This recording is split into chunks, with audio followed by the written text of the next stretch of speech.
is an option. I think Lulu is a champion that can be very strong, but I'm a big fan, as you may have noticed, Rob, of champions with like a high output floor. Like no matter what you do in the lane phase, they do something. Lulu is not one of those champions. If you fall behind, if you're not able to push an advantage, it'll be tough. Of course, any champion very likely to be able to push their advantage against Smolder early on. So we'll see. BDS, do they want to save their counter pick for Cabo? Do they want to, or sorry, for Adam, or do they want to save it for I think you could just take the Aatrox here if you really want to and say, hey, look, incredibly strong. We actually see a high priority in LCK, but yeah, they are actually going to give the rel down to Labrov.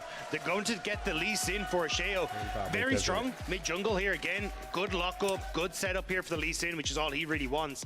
And then it becomes a question mark of what does Adam want to try and bring out into that top side. Braum going to be the response here into the rel. Braum, good in a lot of situations. Unbreakable, a very powerful ability, but only blocks the damage output essentially reliably of the Zeri. Pop Blossom still going to be a threat from Nuke no matter what they do. Yes, you can take the Tangle Barbs out of the equation, the Blooming Burst, but it's still something that has to be respected. We'll see how well Targamas can pilot the champion, but I like this pairing.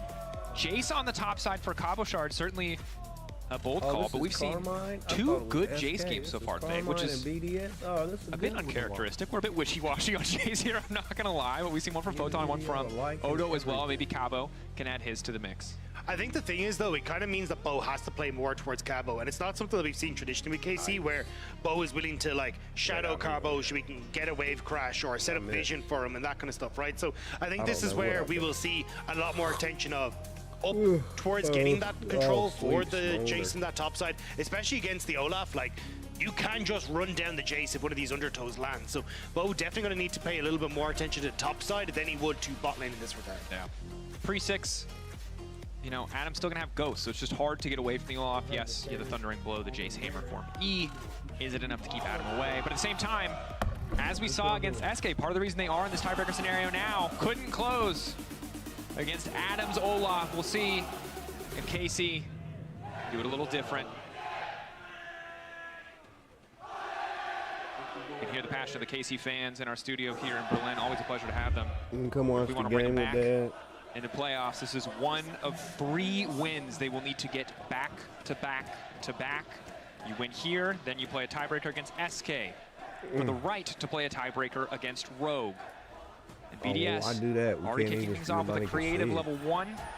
Could put KC at disadvantage. Luckily, Targamas going to be able to walk away. I actually thought that was going to be so massively big brain from BDS for a second. So you can see already this ward that's been placed on this top side here. This is coming through from Karmian Corp, because essentially they know, hey, we want to make sure Olaf isn't hiding in the jungle. We want to make sure Cabo Shard is able to get some vision control on this top side so we can hop in and out of these bushes and get that wave push that he needs. BDS in response, I thought they were going to go and just hyper aggressive in the bottom side and try and invade, believing that KC were going to go for that play on the top side. But I think with Nuke, one, taking the Q start rather than taking E for the follow-up, and Labrov not being the one to set up for the play, BDS just going to back away instead. BDS picking off, giving Sheo a bit of a leash, hoping to keep up the pace of that jungle clear. I'm caught off guard. That is the first skin I have seen where Lee Sin very noticeably has hair, and it's throwing me off. He has a big, majestic ponytail, and it is messing with my brain. Yeah, we took it all off of Mirwin and gave it to Lee Sin. I was good, Mirwin. Locks for love, Mirwin. Good on you. Had to donate. He looks great. Yeah, he does. Good with a shaved head. Upset again. Oh, God, Smolder stuff. Smolder. Not good early. Scale's good. Needs to CS. Needs to hit enemy champions with ability. But in this case, if Labrov's just going to walk in and eat a bunch of free damage, you're going to feel pretty good about that one. But I think this is a really, I'm sorry to say, a cool Smolder composition. Because essentially what you want to do as KC, right, is play through mid and your... Oh, hang on. Oh, Flash committed now. Q comes in from Targamas. Doesn't have level 2. Doesn't have the Unbreakable. Upside not going to be too effective. But Targamas forced to flash out.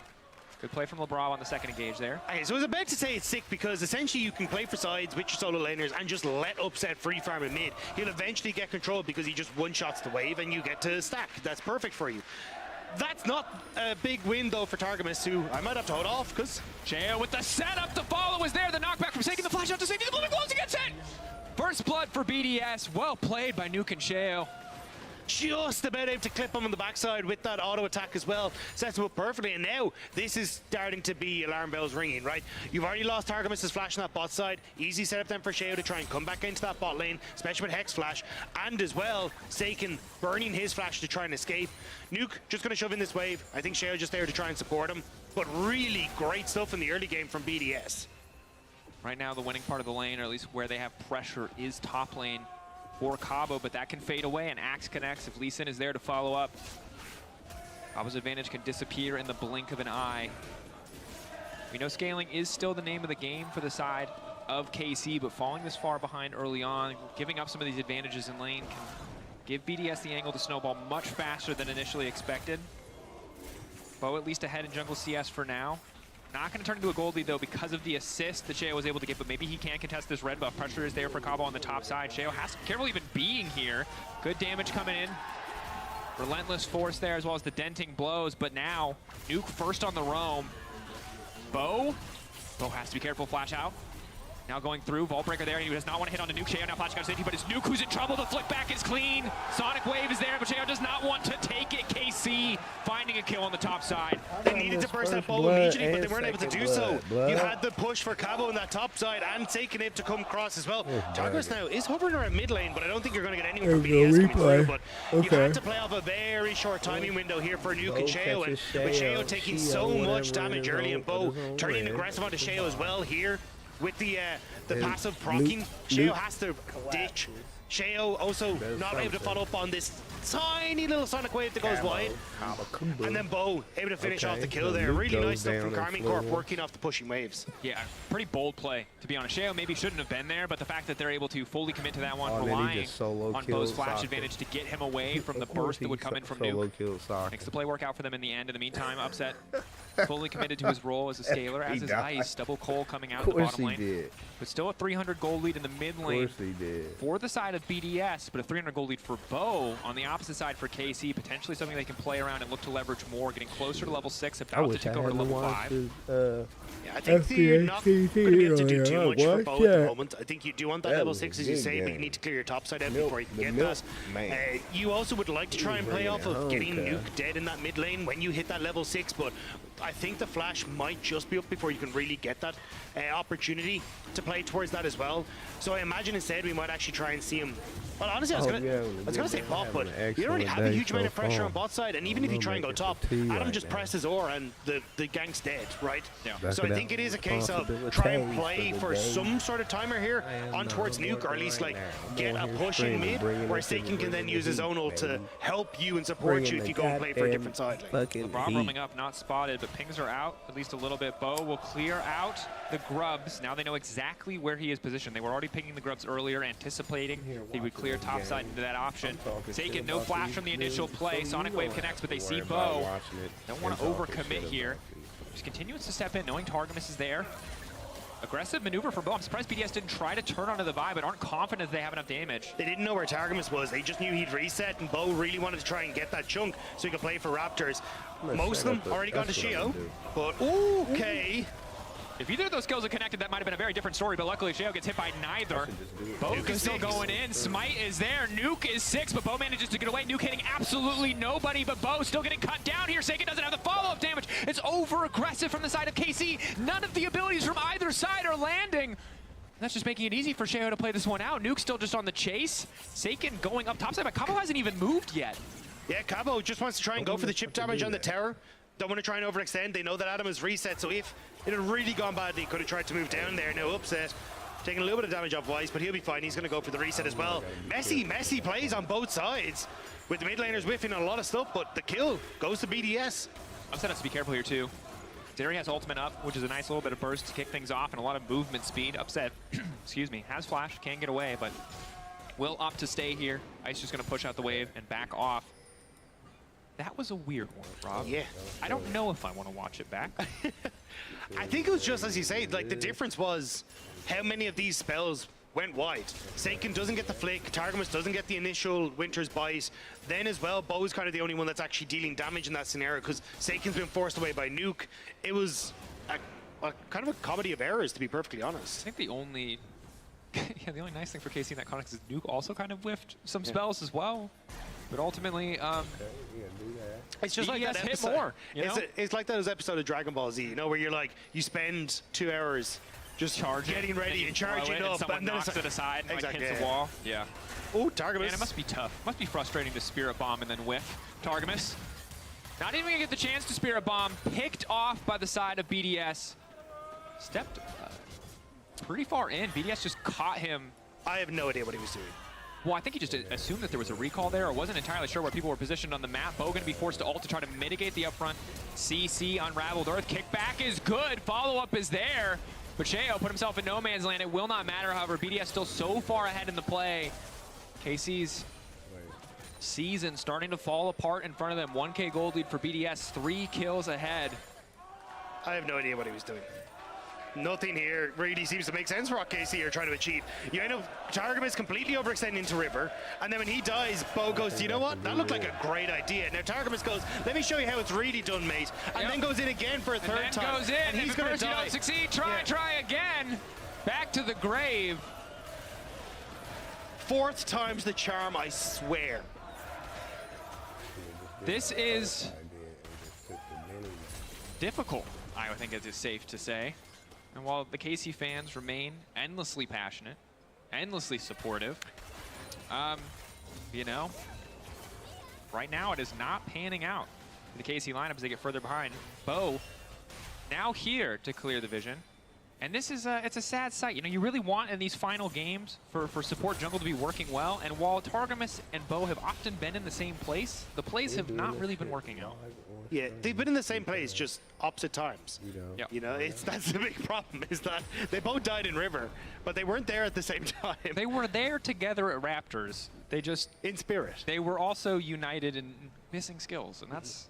I mean, that's rough. You have to imagine that, like, at this point, if KC win, you can start to get a little bit of hope. There's momentum on your side. Yes, you have to win 2 more games, but that little sliver of hope starts to grow into something bigger. But when you fumble like this and you make mistakes, when top lane, which has been doing well, is about to get completely deleted, hope starts to fade away. Adam grabbing a kill, leveraging the power of that Ragnarok. Sheo already on the 2nd spawn of Grubs. Ice in the bottom lane, taking plates, making sure that Upset cannot farm comfortably. This is just gone from bad to worse for KC. Here comes Mom. But Seiken? On the way down, trying to knock up Ice. Knockback flashed away from Ice, still alive for a brief moment. Threaded volley, shut down there for Seiken. The start of something for KC. Seiken just needed to get in the face of Ice and say, no, I'm having none of this. Needs to get that damage off, manages to land it perfectly. And now Nuke, he's a minion, but I don't know what else he can do. All right. Here we are, set up on the Drake. Clean comes in. Kickback is there. Bo will give his life, but the dragon is gone. Something at least small for the side of KC. The shutdown was good. But, I mean, look at the bottom of your screen. It's all red. It's all in favor of BDS. And the bottom lane is getting harder. Yes, Smolder has a hidden, not so hidden scaling component of the stacks. And you can see on his picture, if you look real close, 76 at this moment in time. Not terrible, but not great. Upset's going to need to up the pace here if he wants to be the reason that KC bring this one back. Yeah, I don't know how KC try to bring this back from this position, right? We've seen no linking up between mid-jungle. Upset, he hasn't really gotten to a position where he's really scaled to a point where he's threatening. And BDS, they've already started, like, dragons are going in their favor. Or sorry, well, they've started to get the dragon stacking underway. They'll be able to play for that at the 25-minute mark, which is maybe where Smolder might have a chance to try and do something, but realistically, I think Upset a little bit too far behind at this stage. And then when you look towards the, or sorry, well, not Upset specifically, but KC a little bit too far behind. And they really want to try and play it through side lanes, right? The whole point is Cabo should have a lead in top. Seiken and Bo should have been able to get a lead in mid, but they're behind. You can't play outside lanes from this position, and it means that now BDS will just get to play for a superior team fighting. It's an angle that they have. BDS slowly pushing their vision line forward. Luckily for KC, they haven't been able to break down a lot of these, or any of these really, tier 1s. Cabo's still holding for now. But you can see the setup. They're ready to collapse, and there's not a lot of counterplay when there's this much CC and an Olaf packing a Ragnarok. Oh, Cabo Shard walks in. Devastating. Shattering Strike connects as well. Sheo, ward hop forward, kick back. Are they going to give the kill to Adam? Taking their time. Nope. Sheo on a killing spree.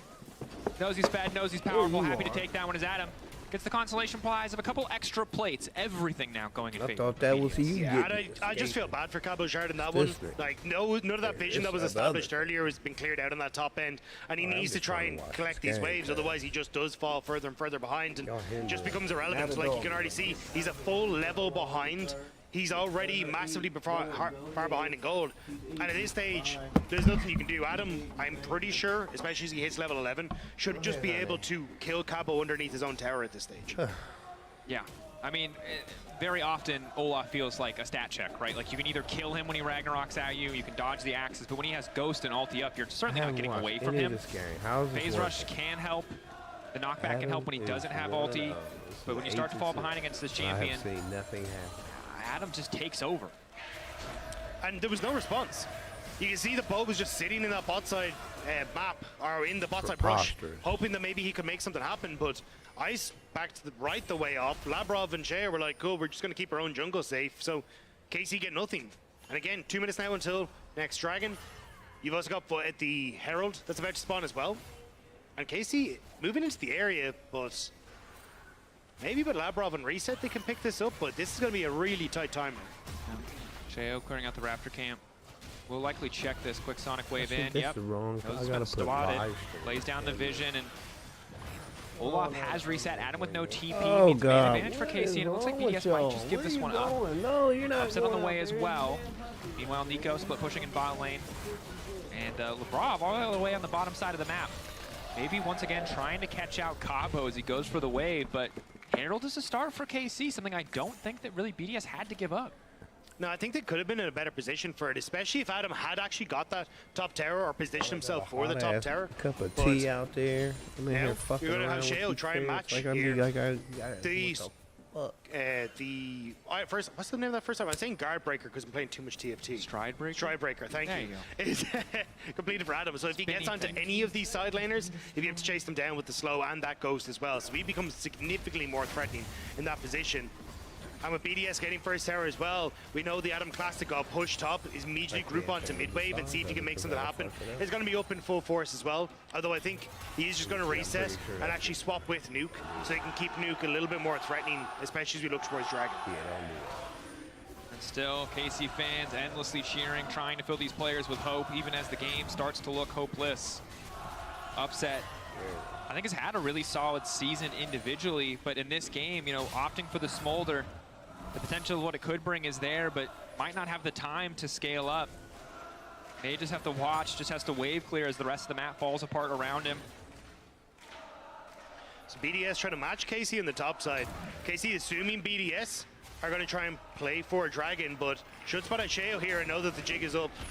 Targamas backing off, Ghost popped, ulti can get popped as well as soon as the CC comes in. Targamas very likely dead. The wall certainly would be good against Olaf if he was on the right side of it. The knockback is there, the ulti fades away. Bo's got nothing left in the tank. But Sheo offering an opportunity for him to get out to safety. Vault Breaker might just be enough, but the Stride Breaker there from Adam. And nothing's gonna break his stride as BDS just again take the topside skirmish. Nice job by BDS to read this. It was second Dragon for BDS, so KC were like, okay, we have Rift Herald, let's try and use a topside, get some goal back in our favor here, something for our solo laners, but BDS just say, cool, we don't mind leaving Dragon at this stage, we get the turnaround play on topside, and we can still go for Dragon anyway. And that's why once they saw Shale here, they're like, oh, crap. We know exactly what BDS are about to do. Great flash from Adam over the wall. Shale lands that Sonic Wave as well, which then sets up nicely to try and follow through. Sheo, unfortunate there. Could have gotten Seiken, but nice flash from Seiken to match the kick flash from Sheo. But BDS still come out massively on top. And you can see frustration on the face of the KC coaching staff. It's hard. I mean, there's not a lot of counterplay when an Olaf is this strong. Even when you're moving in as support jungle, it's textbook. It's how you're supposed to do it. If there happens to be an Olaf in the brush, your man advantage suddenly means very little, especially when Olaf is this fed. But that's the thing, right? I think when we came into this game, we were like, cool, how is Bo going to look in the buy? What's going to be able to do? Because realistically, it had to be played for lanes, but it was more lanes playing for Bo. And without him able to capitalize on Nuke having no super spells available. Should be able to back away, yeah. And also then not being able to get that vision or the push control for Cabo Shard on the top side. BDS were just able to punish really effectively around those points. So I do think, again, it's kind of coming back to, is this the right champion for a player like Bo? Yeah. I mean, you know, even in the meta, there's a question as to how powerful Vi really is. God. Flash over the wall, Olaf. He wants to make it quick, a merciful execution. Didn't use Flash in the last play over the wall, just managed to ghost pass. I thought I saw him use it too, but he still had it, so obviously did not. It's just that, you what, bro? You what, bro? You said, huh? Just a second, you see the flick back. He's already made playoffs. He's still just coming in here like completely ruthless. Destiny SK behind the scenes somewhere right now, gearing up for a he's not as tiebreaker. intelligent as he thinks he is. I think he's just like, it's like, because remember, again, if KC win, they have to play SK, and then the winner of that plays Rogue. But if KC get knocked out, like if they lose, they're out, and then it's just SK versus Rogue for the final playoff spot. We will always play a tiebreaker for that, even if Rogue owns the head-to-head. Like just textbook smart. BDS end up for a potential dive on mid, but looks like they're just going to try and sync up a nuke at the top side. But I think the question then becomes like, what is this experiment for Karmine Corp going to be? Because it's been 2 splits now where we get to see some improvement, but it's clear that it's not a team that is able to get the functionality that they want. And being this close to hitting playoffs, it's kind of heartbreaking that they're not able to just about make it work.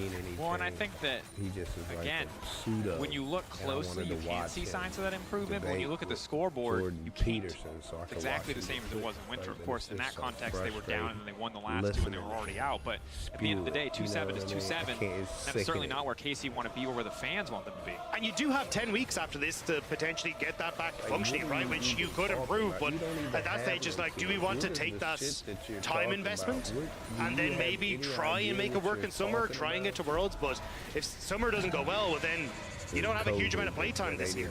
Yeah, we changed the format slightly. I mean, placing high in summer is really important regardless of championship points, but even then, a miracle run doesn't just feel like it would be a miracle. It feels like it would be impossible for KC at this moment, at this level of performance.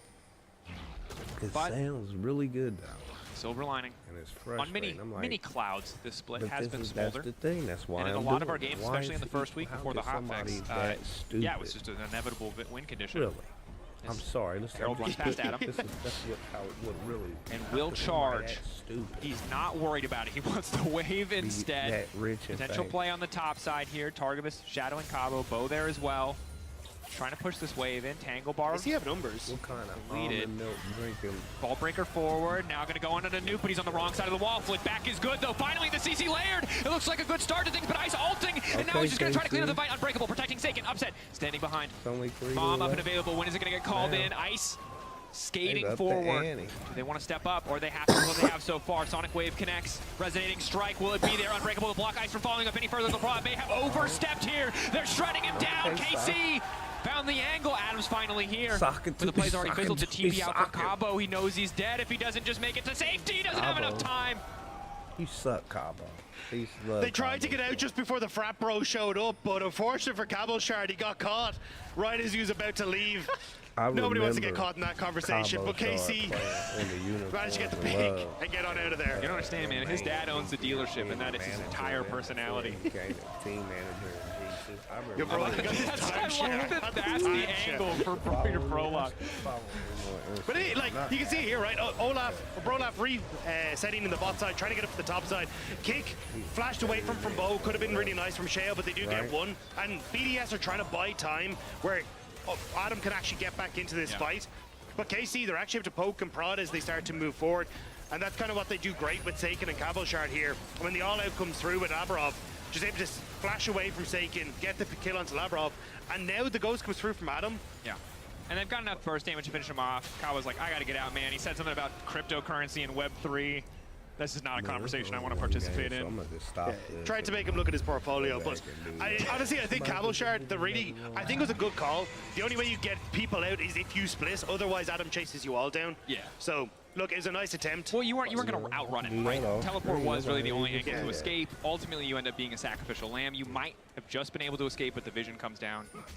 Yeah, he's been slamming energy drinks since like 3 p.m., so he's just never out there. You don't understand, man. He's always grinding. Passive income. He's been awake since 3 a.m. Yeah, that's the secret. Oh, that's a surprise, Olaf. That's not the bush you wanted to go into, but we'll die. Ice on a rampage. I'm gonna use this. I like that. I would. Sigma male. He's on his grind set. He's unstoppable. They let him into his zone, Rob. That's the one rule. Don't let him into his zone. And now they're in the Baron zone, and BDS going to be very, very happy about this. Still, a lot of members of KC trying to collapse here. Sheo is not here. Just to be very clear, no jungler in the vicinity, and we're still going hard on this. Sheo coming from behind. KC see a window of opportunity. 5 seconds on Bo. He won't be able to get there, but maybe they can find an angle into the pit. Sheo finally gonna make it over the wall. There's no way. Baron will drop, and now KC are in a bit of a difficult position. That acceleration gate not gonna quite hit Targamas. Flick back is good on the lure. Brav, some nice poke damage.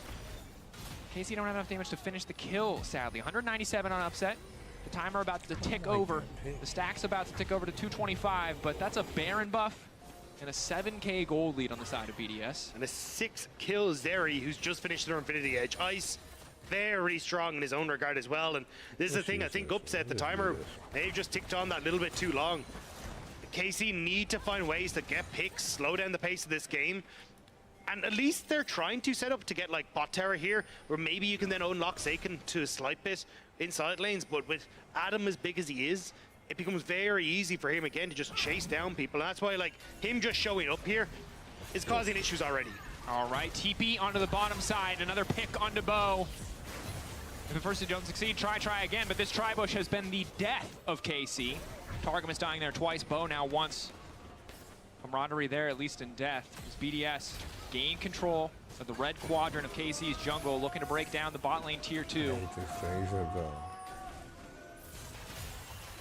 Labrov zoning KC off the back here. Cabo's still trying to push in on top, so numbers advantage once again here for BDS on this bottom side of the map. Sheo going to shove in mid, as BDS going to link up with him now in the mid lane. And Targamas, you need to be very careful here. Shattering Strike doesn't connect. Seiken doing his best to clear the waves. An uproar from the KC fans. Faith unwavering even in the face of defeat, even in the face of 2 back-to-back splits filled with despair. 220 for upset, close. One more wave should do it. He's walking into his own jungle. It's been heavily warded up, but unbeknownst to him, he is completely safe. You'll start to see Nuke on the top side and know they can walk in with a bit more confidence. It's this next wave, it's mid-wave. That's the 225, that's the execution threshold. But it's not a win the game button. You will still need a fight, an opportunity to leverage that advantage or to leverage that strength. And he can't even bring mom to college. And that's the problem. Adam, he's just so strong. And he's just going to continue to push out mid, and now BDS are starting to go into top side again. I just don't think you have the presence on the map right now. Cabo and Seiken linked up on that bottom side to get the tower, but that just overexposes you on this bottom side of the map, or the top side of the map, and again, it's just movement constantly here for BDS. And now we're in the situation we've been in multiple times with Smolder. You're just stalling, you're just holding on. 2.5 items, an extra brutalizer for Cabo. Closer to some additional armor penetration might help tear through Adam. KC fans again shouting themselves hoarse, giving it all. And what could and seems to be KC's final day on this stage for 10 weeks. You said it. And for some, maybe it's a sign of hope. 10 weeks, you can adjust, you can come back stronger. But for the players in this lineup, it's despair, knowing you have to be so far away from the competitive game for so long.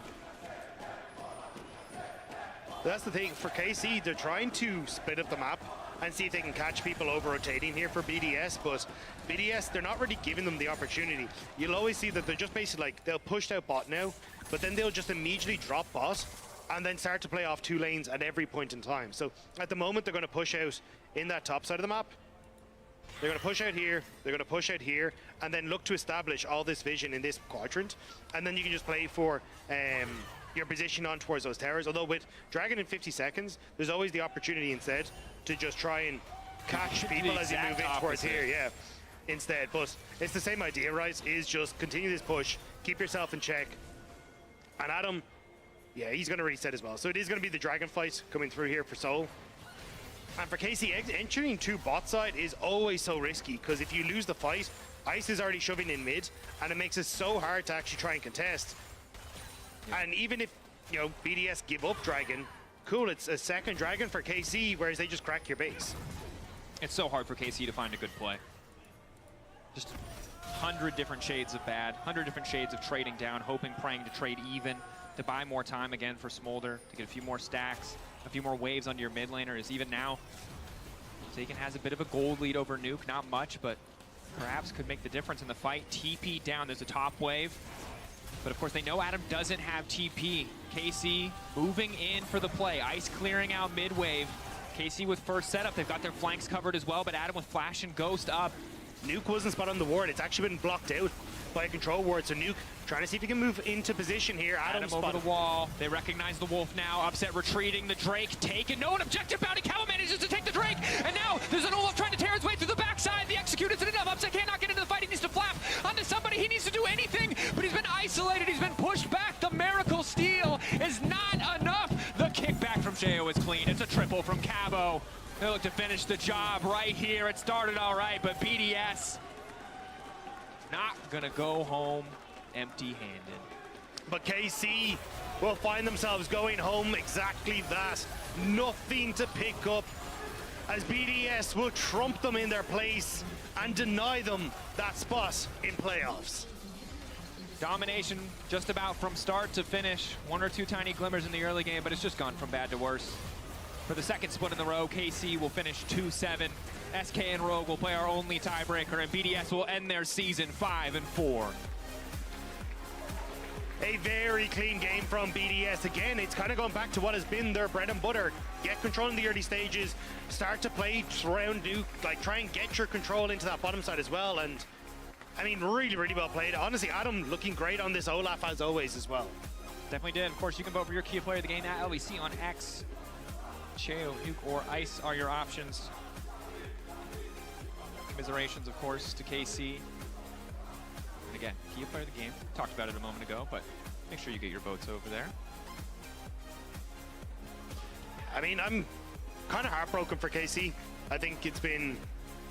they've tried so hard to get everything to work, but unfortunately just hasn't been the case. And now, when they had that glimmer of hope, to see now that Rogue might just overshoot them in the standings and take that spot is going to be heartbreaking for them. But on the upside, as you say, BDS would look great. Your key player of the game, as you said. Sheo, Nuke, or Ice, you can vote now at LEC on X. Yeah. KC, back to the drawing board. Tough split. For BDS, we'll see them in the best of threes. We'll see them in the next stage. See who they're drawn against after our tiebreaker. For now, we regroup, we recenter, an interview with Adam after the break, and the tiebreaker ahead. Don't go anywhere.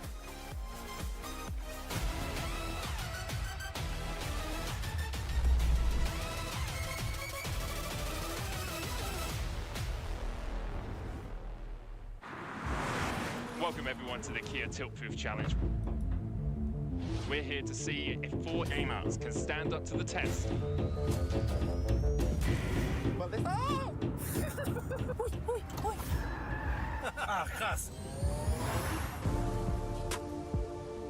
Dios mío de mi Wait, vida. so is it, wait, I so think is I there a lost. tiebreaker today?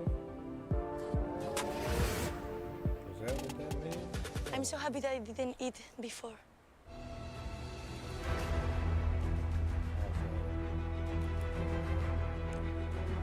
What's going on here? I have no idea. This is the worst show we could ever tune into. Thank you. Thank you.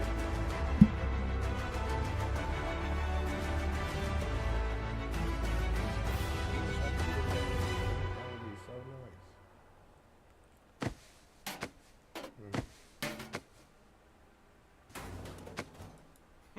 Just trying to see what's going on here.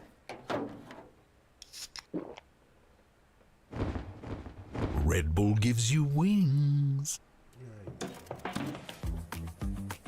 Done? Done. There we go. Right? Break. Nah, I don't want to get in trouble. Even the biggest champ needs a break. Too I'm late. tired. Me too. So, what do you think? On to the next one? Let's go. Come on.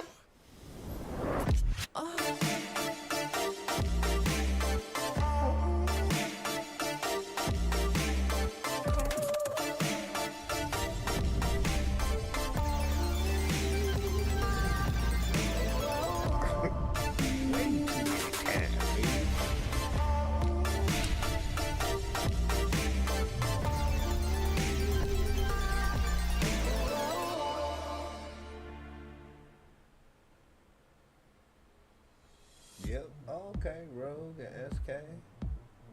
Is that the tiebreak? It's not a tiebreak.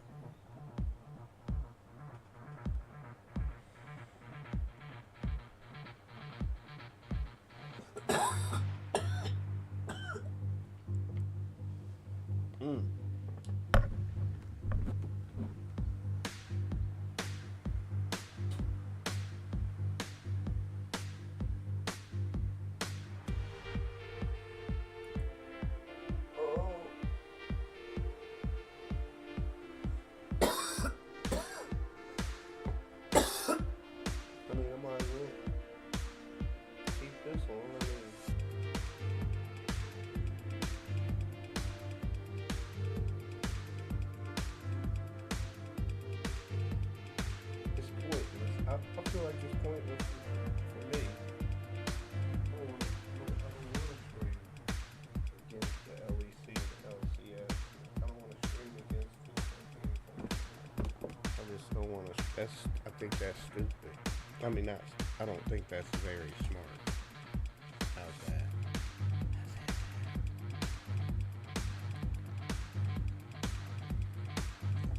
I ain't heard from my milk of magnesia today. I think I'm walking to the stoplight. That's what I think. Just kidding. Let's heap them bright. Wait, what did that mean? I don't think I can say that.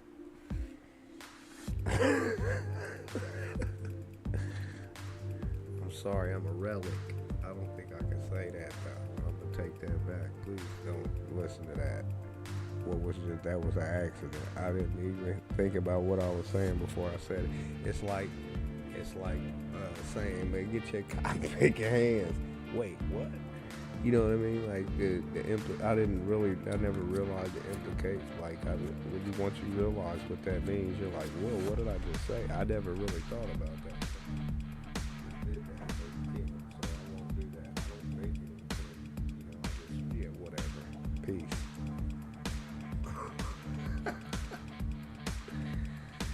That's a good thing. Don't nobody watch this shit. I'll tell you that. Off drip. Drip. Off the drip.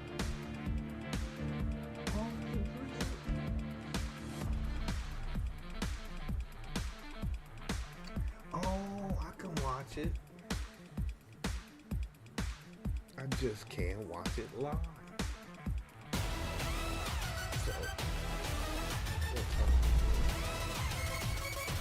So you gotta be boring. You gotta be bored for a few minutes. That's perfect for you. That's not a big win though for Targamas too. I might have told off. Yeah, let's do that then. I didn't even think about it like that.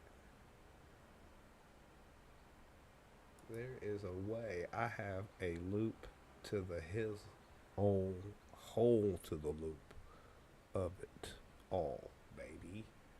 Got one. Did that show up? That doesn't show up. My damn chat.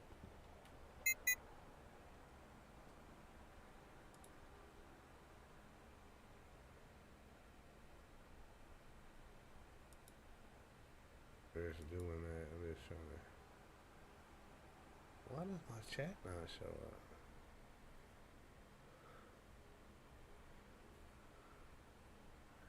I don't know.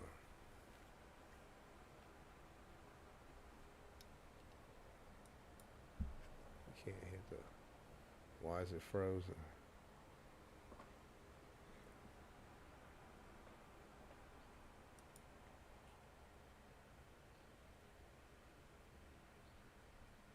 Oh, there it is. Okay, I thought my chat wasn't working. My chat does work.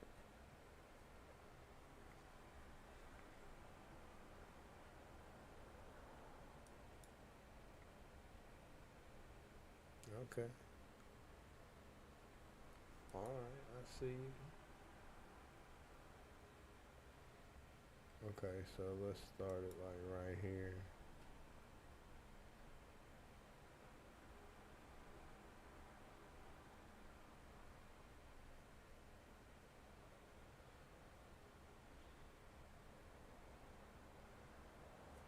Can I do? I think I could do that. And they've tried so hard to get everything to work, but unfortunately just hasn't been the case. And now, when they had that glimmer of hope, to see now that Rogue might just overshoot them in the standings and take that spot is going to be heartbreaking for them. But on the upside, as you say, BDS would look great. Your key player of the game, as you said. Sheo, Nuke, or Ice. You can vote now at LEC on X. Yeah. KC back to the drawing board. Tough split for BDS. We'll see them in the best of threes. We'll see them in the next stage. See who they're drawn against after our tiebreaker. For now, we regroup, we recenter, an interview with Adam after the break, and the tiebreaker ahead. Don't go anywhere.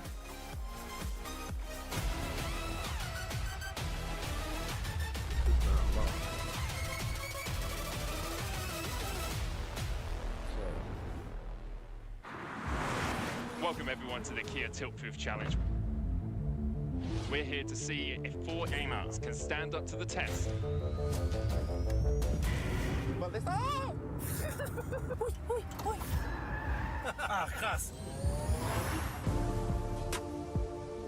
Dios mío de mi vida. I think I lost.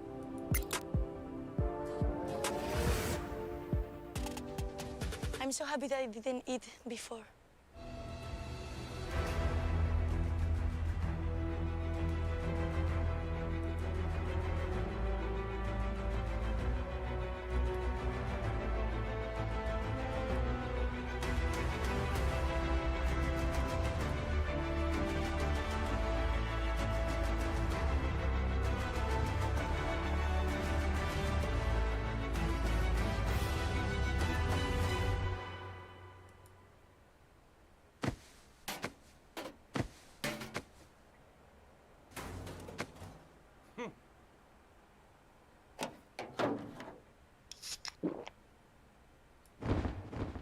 Red Bull gives you wings.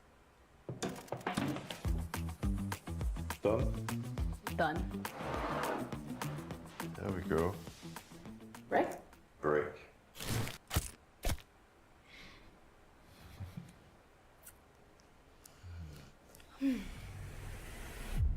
Even the biggest champ needs a break.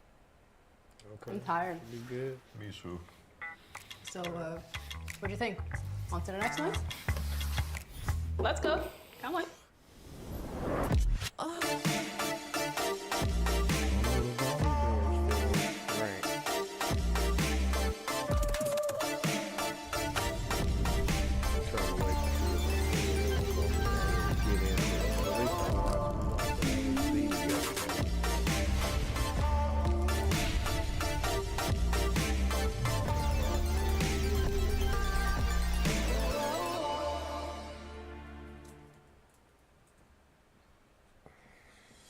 Tuned in. I'm glad you came in to hang out with me, and so we could talk about League of Legends and being brothers in Christ.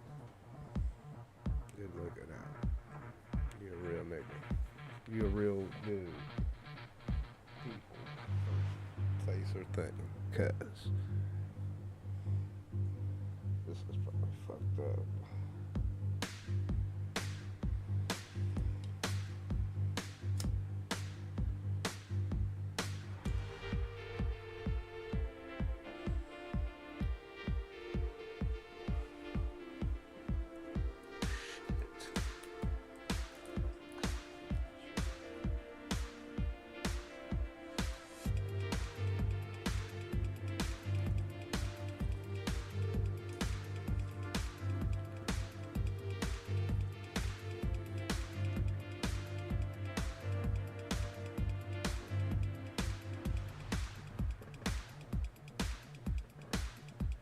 So there's a streamer who's like,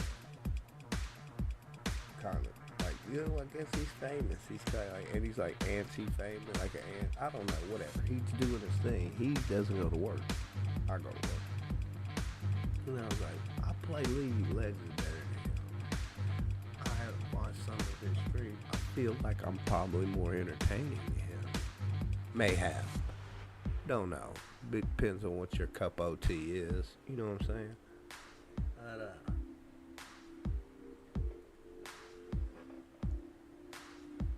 I was like, well, what is he doing that I'm not doing?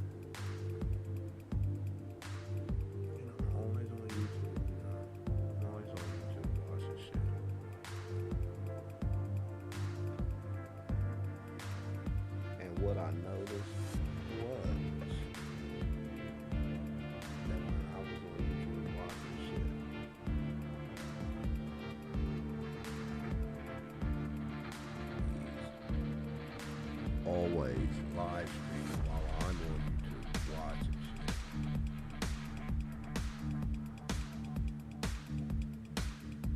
So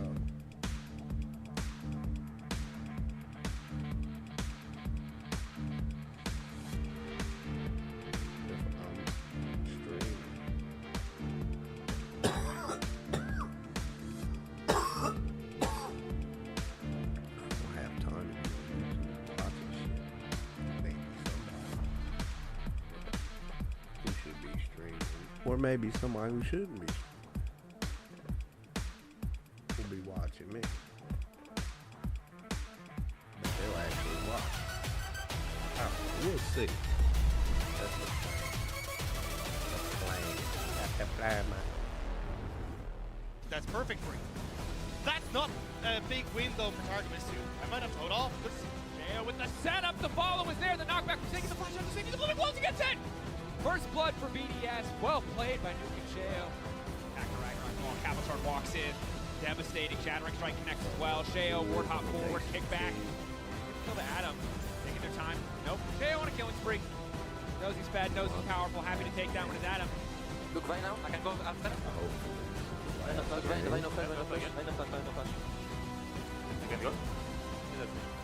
Nice. Welcome back to the LEC. Adon, merci for joining me. That's my extent of French. That's all I can do. Now, of course, congratulations. You had already locked playoffs. However, it hasn't been the performance that I'm guessing you guys would have expected for that split. Yeah, that's true. I mean, we still end up in like positive ratio, which is like not the most dramatic stuff. But I think at least how we are as a team right now and how the organization perceive like our goal of this year. Like we're supposed to have like higher standards, you know. So finishing like 5-4 is not like it's decent, right? But it's not up to our expectations. But yeah. You know what they say, when you make mistakes, you get a chance to learn from them and move on. However, when you sat down and said, yay, congratulations, you've locked in, you said, I'm really sad because I kind of kicked out KC. Yeah, I mean, of course, it had like to be us, you know. This is like the bad luck in a way, I think, because I mean I really like KC a lot, right? And I think it's a shame that they're eliminated now for the second time. They have players in which I care a lot about, and I hope that they will stay strong, after this period, because like they still remain insane players, right? What's up with his Absolutely, and you played with them, you have won in the EROs with them, and obviously you want to see them succeed, long-lasting friendships that you have in this team. Adam, and I'm gonna bring up the draft right here, because what's wrong with his I'm just gonna read this. I was taking pictures, and I asked you for a picture, and you're like, "Trouble, I can't. I really need to draft." And I'm like, "It's fine, man. You're gonna pick Olaf anyway," and you did. Yeah, I mean. Like, I was kind of hesitating today when I was discussing draft with Striker, and like, what is he gonna play? And there was like two sides that were like 100% sure. He goes Jace blind with Malphite, or he will just blind pick Gragas. I think he decided to go for Jace, which I think makes sense because they have Smolder, so I think their game plan was like pretty straightforward from the beginning. They want to put Jace ahead in the beginning so that he can like have a good scaling and make a bridge until Smolder is Adam, get your mustache that was a pretty good plan right there. Now, something that's also very weird about your draft is that I was expecting that route to go jungle. You know what? Sheo is a little bit of a Setsuwani / Rel merchant. You gotta get your mustache up, baby. To surprise to all of us, but he told me a little secret about Sheo and Ball playing Lee Sin. He bugging on that one, baby. Like the thing is, like Sheo likes to meme a lot about Sheo picking Carries jungle before Bo does. So obviously I think like the Lee Sin pick was also for the meme. I wouldn't say it's 100% for the draft. I would say it's also mostly for meme and for ego as well. But I think he really stepped up today. I think Sheo like lately, especially this meta, enables him I think a lot.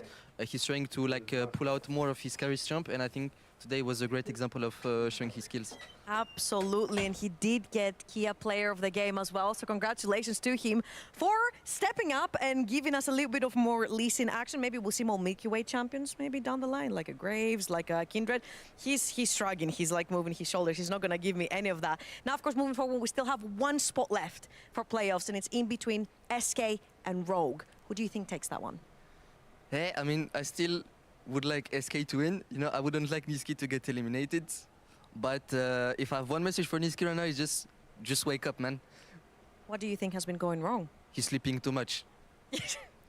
Stop having fun, man. Like, he went karting yesterday night instead of spawning solo queue. What a big mistake. Okay, thank you very much, Adam, for the interview. Last message to the desk is Niski needs to wake up. Do you guys agree? All right, thank you so much for that insight. Niski, wake up. That is something that we're going to be discussing ahead of the competition because we are looking at Rogue going up against SK. But before we head into that, I think something we need to really highlight is how the spring season overall has played out. You might be thinking, what do you mean? It's already been 5 BO1s today. That's how it usually goes. Not today. We've got a tiebreaker. But before we head into that, Fnatic have officially locked in first. What year is it? I don't know. Feels old school to me. I see G2 in second as well, tied with Vitality. Heretics, like, top end of the schedule is a lot tighter, or the standings rather, is a lot tighter than I initially thought it was going to be going into this spring. I'm pleasantly surprised. I'm hoping the gameplay is going to continue elevating it going into the best of series, but for now, what a tight lead we have there. Yeah, and with the loss as well coming through from Karmine Corp, unfortunately it does mean that they are eliminated. They are not in contention for playoffs anymore. They are in that 10th spot, going 2-7. Unfortunately, we didn't see them in playoffs during winter either, so that is a peculiar position to be in, and the fans have been supporting them through thick and thin, and that is something that they should be very proud of. Yeah, absolutely. I think, you know, they had a bit of a resurgence, 2 wins. You know, they actually managed to pick it up. At some point, you thought, right, they had it all together, but unfortunately, still not the case. Not there. But that brings us to the tiebreaker, right? That brings us to SK going up against Rogue. And you might be thinking, wait, we've seen that earlier today. Yes, you have. And it went actually in favor of Rogue, and they looked very strong. A lot of different points that they were able to bring to the table. When we're looking at SK, we just heard it from Adam, we want them to wake up. Absolutely. And Rogue this time around, since they have the luxury of choosing side selection as well, they've gone for the blue side, which obviously makes it a lot easier for them to draft the priorities. We've seen a lot they've gone for today as well. I think it's interesting as well, because in contrast to that, it puts SK in the back end going into these drafts. I think recently as well, SK in general, they've just been a bit slow with their drafts, so in terms of like finding a clear win condition with them too. I think, Aragon as well, you've been talking a lot specifically about your issues with them too. I think it's been a bit strange, right? They had such weird plans going into the 2 most recent games, at the very least before today, where, for example, against G2, they left open Draven, which is a big no-no usually, only to counterpick with Zaya Rakan, which just gets absolutely blasted early game. And then in the game against Vitality, I believe, they lock Maokai Corki, which is one of the most sleeper drafts I've ever seen. It's probably what Adam was referring to with the wake up. You just can't do anything, right? You're a package salesman. You just have to wait to scale up with the Rockets. But I think it's completely fake because they dropped Niski down to 4-5 and there's just no picks left because the mid lane pool's pinched. I think they've absolutely got to change up the way they draft because it's not been good enough. Something that they will have to improve for this one, because at the end of the day, it is going to be a BO1. And we've already seen a couple of tricks from Rogue coming out with their game against SK, but particularly their compositions have been different. Scared me for a second. I mean, I think from the side of Rogue compared to SK here, I think they finally just woken up with one specific player, and that specific player has been Marcoon. I thought going into this split, or at least with the meta as I saw it was going up, Volibear, these early game junglers that we would see from him would be where he suddenly starts taking charge for the team, because this Rogue roster had not been proactive. I thought he was going to fix it, he didn't, but going into this week, he absolutely did. He's been so active, and he's been driving them ahead to put them in comfortable positions for the mid to late game. They're constantly finding these huge wombo combo engages with the Ori ball delivery on the Volibear with the flash, finding all these ganks on the Viego. I'm a little worried about how the game goes for the side of SK because Niski, in my opinion, has been really struggling, at least in terms of the early game, getting ganked a bunch. You know, oftentimes he will just die because there's no supporting vision,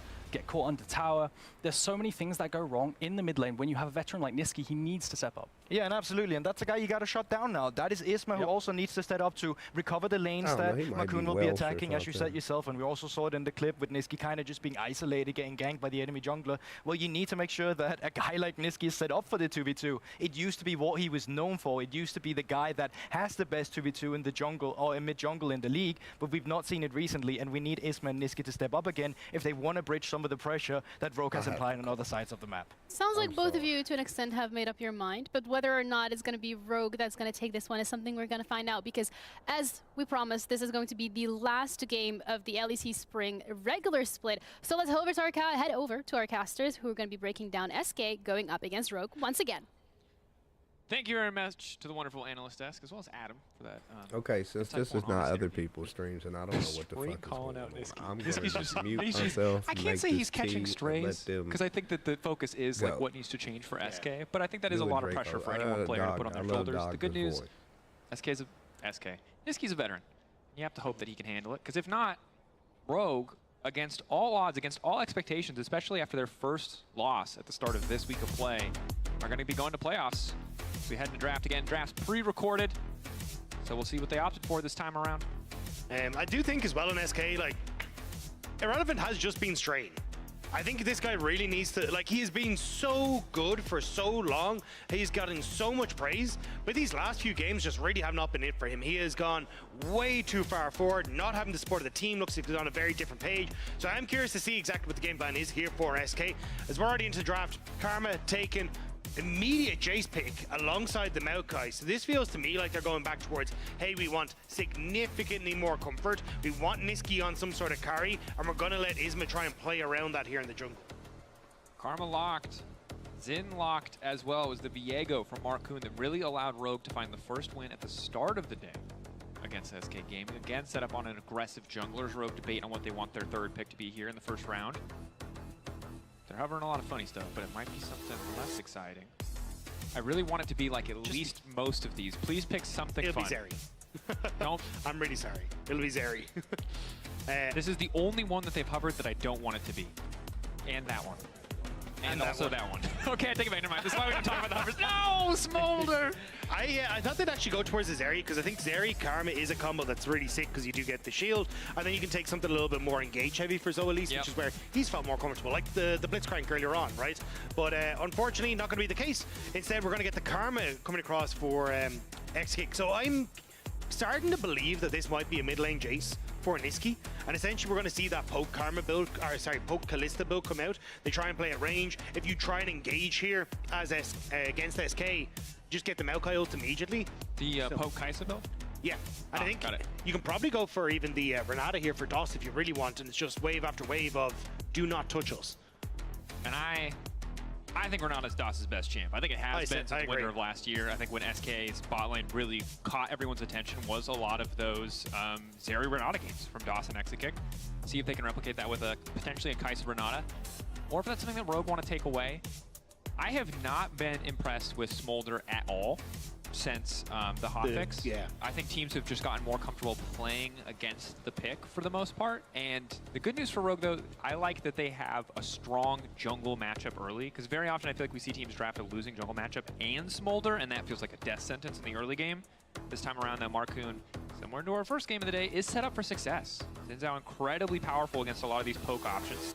Especially if that is a mid Karma, you can play heavily for those early skirmishes, and even play for push invade on mid, onto something like the Maokai, which could be very much where they want to try and play towards. A lot of time hovering on this last one, though. I do think it will potentially be the Renata ban, just to try and take that away here from DOS. Because even if you don't necessarily, okay, they're not going to, because I'm going to say, even if you don't necessarily play with the Kaisa, you just slap the bailout. Okay. Wait, who does it belong to? I know. We're all thinking it. It's probably bottom, especially against the Smolder, because he doesn't do anything early game, but could still go top. Yeah, we have seen it over in the LPL on both sides, right? You get like YSKM, who's willing to play a top side, hasn't exactly had a great win rate on us, but still willing to play it in that top side. And then you've obviously seen Haley bring it out. We've seen Iwandi bring it out over in the LPL. So I definitely think it is somewhere that we could see the Camille. That's why I think Finn isn't sure exactly what he wants to try and bring out here. Ooh, debating. Gnar, of course, historically has struggled into the Camille. You have to be really flawless on the hopbacks to safety. So Cassante just taking kind of the safest option into whatever is going to get thrown at him. If it is a Camille topside, there will be a lot of physical damage on SK Gaming. Then we will almost certainly see the poke Kaisa build, I think, to balance things out. But still the debate here for Rogue on their last pick. Nautilus pretty stock standard. I think he'll be Camille support. I think they end up tossing. I think you're happy to. You could put the Camille top into Cassante. It's not a terrible matchup, but I do think that taking something a little bit more like setup heavy for relevant, I think could work out a little bit better. And then you can just play hyper aggressive into the smoke in the bot lane, especially when you should have push on mid. Eventually in this matchup for Niski as well, you got good setup coming through from the Maokai. Very easy target selection for SK if they do put this Camille bot side. Players taking to the stage, they already know what they've selected. We're finding out what the last pick will be. So Gnar locked in up against the Cassante.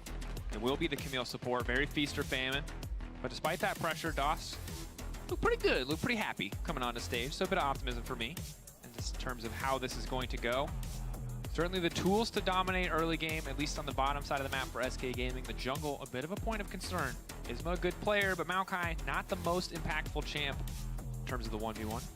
Yeah, that's why I wasn't sure if Zolis was going to go for something like the Braum to try and like tank up the Maokai ult, tank up some of the poke that can come through from Niski and Exekick. But I think they do just need a guaranteed engage tool, which is where they're a little bit caught out. It was like you want that point and click CC, I should say, from the Nautilus to set you up, but it's not the best of times, especially paired with a Smolder and also against the Camille. So SK very much focused on bot side. We're going to have to see if they can try and get that ball rolling, or do they just succumb to the late game prowess of Rogue? Conversations already amongst the SK members. Of course, the luxury of the pre-recorded drafts is you can really plan out your early game. The downside is if you get too set into that plan and something goes awry, it's going to be harder to adapt on the fly. You need to still be on your toes, ready to do whatever. And it's the story, two very different stories for this team. Yes, they're in the tiebreaker, but Rogue, it's been the surprise rise from nowhere. When they were losing, it was not a surprise to anyone that they were losing. It was slow games. They weren't doing much. They've managed to turn it around in the last moments.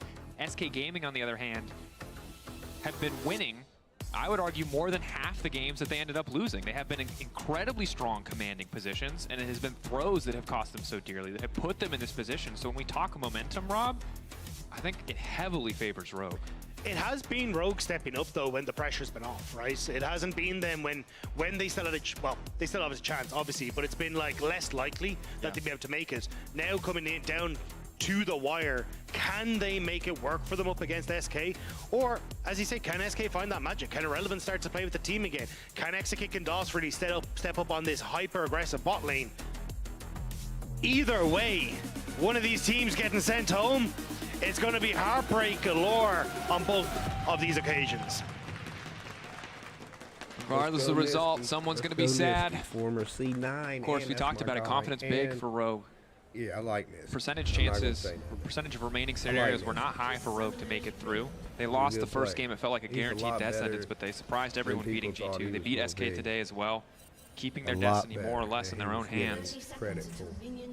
Now one final push. Marcoon in the interview talking about confidence, gaining the confidence to play on stage the way that so many Rogue fans have been waiting to see since he was first signed to this lineup. The opposite side for SK, they need to just let it all wash away, all the failures, all the mistakes. Focus on how they win this one, which probably starts with that double hail of blades that you see on the bottom right-hand side of the screen. DOS and Exekick, as you highlighted in the draft, Rob, they're here to mess people up. They need to get a lead, they need to get it fast, and they need to take over before Comp comes online. I'm kind of surprised the Comp go for the TP and then the Ignite on Zoe Elise in this matchup. I really thought they'd actually try and take an exhaust and just try and take a heal, make sure you're able to survive the laning phase, because it's not so much that you're going to get poked out and you get the opportunity to CP back in. It's going to be an all-in, and SK already looking for that right now. Contra Q, hookshot, wall dive. DOS just finding a nice bit of damage onto Larson. Damage that will stick unless Larson wants to burn his TP. So Niski, initially it looks bad as he tanks the Soul Flare there from Larson, but overall health trade still in favor of SK. And even able to pick up the ward off the back of the play as well. So we'll know exactly what's happening. Marcoon going to try and contest as he comes through. Not going to take the wolf, but Isma. He's going to spot him and just leave. You have no shot in the 1v1. Still though, managed to get one of the camps away. And Isma? Pryo belongs to Niski right now. He's getting the push out level 1. Obviously has access to 2 spells as the Jace. Now taking over to level 2. Red will reset. Messy on the bottom side, but again, the more they disrupt the Xin early, the less time he has to try and get some of these ganks. Maokai was already going to be doing nothing early, so this doesn't hurt too bad. The Q not hitting, though, actually makes this a little bit slower. Dot's going to come in with X-Kick to try and make sure they can get this red. So nicely done already to disrupt Marcoon. He's going to lose both the Wolves and the red and the interrupt. So he should be able to cross over, I believe, through mid, get his own top side, and prevent any sort of counter punch coming through here from Marcoon. But actually going to enter into spot side. I thought he'd cross over because you've got push mid, you got push on top side as well. And that could have been how you just shut Marcoon out in these early stages, but maybe a little bit worried that if he didn't. Getting run down in lane, he burned through all of his mana in that trade. Both mid laners without a pot, both of them using the last one. Ticking up here. It's irrelevant. Good advantage on top side, keeping Finn under his tower. Very close early game. Gold still favoring Larson in the mid lane slightly. Here comes Isma. Well, this could be where it's either works out well or the game ends right now for SK. This is risky. This is the dive that could define their season. Where is it going to go? DOS burning, ticking the Ignite already there. He's getting out to safety. The Ignite still burning. DOS might just drop. The hook now going in. SK have fumbled the bag. Comp getting first blood, the worst possible outcome. It's so difficult to dive against the Nautilus because he's so many routes, so many forms of CC to keep you in check. And Comp can just hop out over the wall.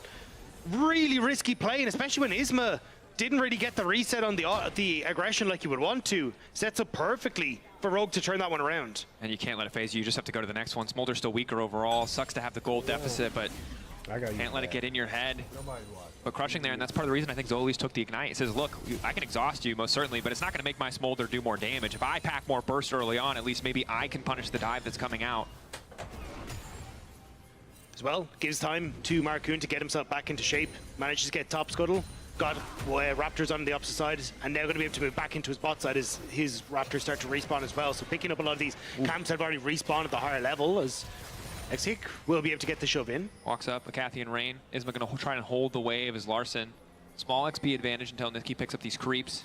Bit of a difficult situation. Vision on Marcoon crucial early on. Scryer's Bloom should spot him. No. Just the edge there, sneaking his way down to the bottom lane.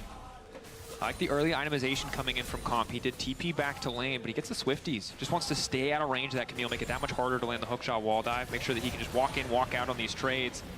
And you can see SK are playing scared. They don't have perfect information on where Xin is, and they also just know that they're weaker right now. XK has no mana. He hasn't recalled yet. He hasn't spent any of his money, and he's already at a deficit.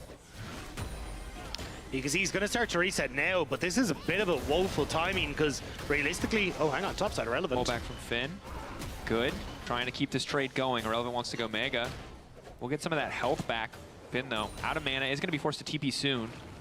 Big wave lost on bot side, though, so Execute getting weaker, even in the grand scheme of things. Opting into the Cull and Tier. This is going to be on DOS to try and make this lane be aggressive and have damage, because this is not the buy that you want. You just don't have any sort of burst damage to follow up on the Camille. Now, DOS obviously does have a lot of damage innately to himself because he's the Camille support, but I think I would have preferred a more aggressive build here for Execute. Even if you get the Tier, just get, well, you got a longsword at least, but get a bit more aggressive stats there. Yeah, it's tough. They're at a deficit. Range so low for Kai'Sa early on that you're getting poked out by a lot of incidental damage like the Riptide, like the Super Scorcher Breath from Comp. So Cole gives a bit of extra sustain in this context, bit of extra gold. Tier comes in as well. Muramana presumably on the horizon alongside something like Crypt Bloom. Again, we'll highlight the build more as it comes to fruition. Level 6 there for Finn. Irrelevant still trying to play on the edge. Only a small gold lead in top side. Ninja Tabby for Ninja Tabby, and now DOS trying to get out of lane. Again, the 2v2. Maybe at level 6 it gets easier, but again, Comp and Zoli's already sitting comfortable. And it is a dragon, but it's traded for grubs. You're fine with that as Rogue, though. I mean, realistically, you're not trying to play for any sort of early aggressiveness around this Smolder. You're more playing to say, hey, we're going to scale well. Cool, let's get some Void Grubs. If we get an opportunity to take a chip at tower, get a little bit of the place for ourselves, we're in a much better position. So, may even look for an invade on the top side here, actually. Is Isma going to spot out Marcoon? Just look at how confident Zolis and Comp are playing, though. How many times have we just seen a Smolder scared under their tower for the first 20 minutes of a game? But this little lead, this little advantage, the Swifties making the trades earlier, easier. The rough first item buy for Exakick. This lane is so free right now.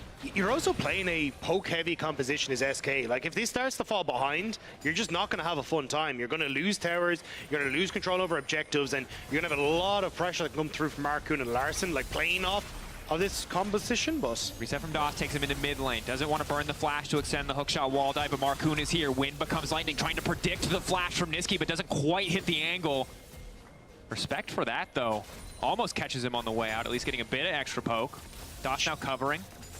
Can use this to get a lot of vision on this bottom side, though, which I think they should be trying to achieve here as Rogue. If you can point out where Isma is, it makes it very difficult for DOS to try and go aggressive, but not having enough wards available at the moment to try and get in and get that vision down. Marcoon? Level 6. Zoelise is here as well. Isma only level 5. They don't have a ton of damage, but obviously with the reset coming in from Larson, SK know they're stronger, can at least step up and contest there.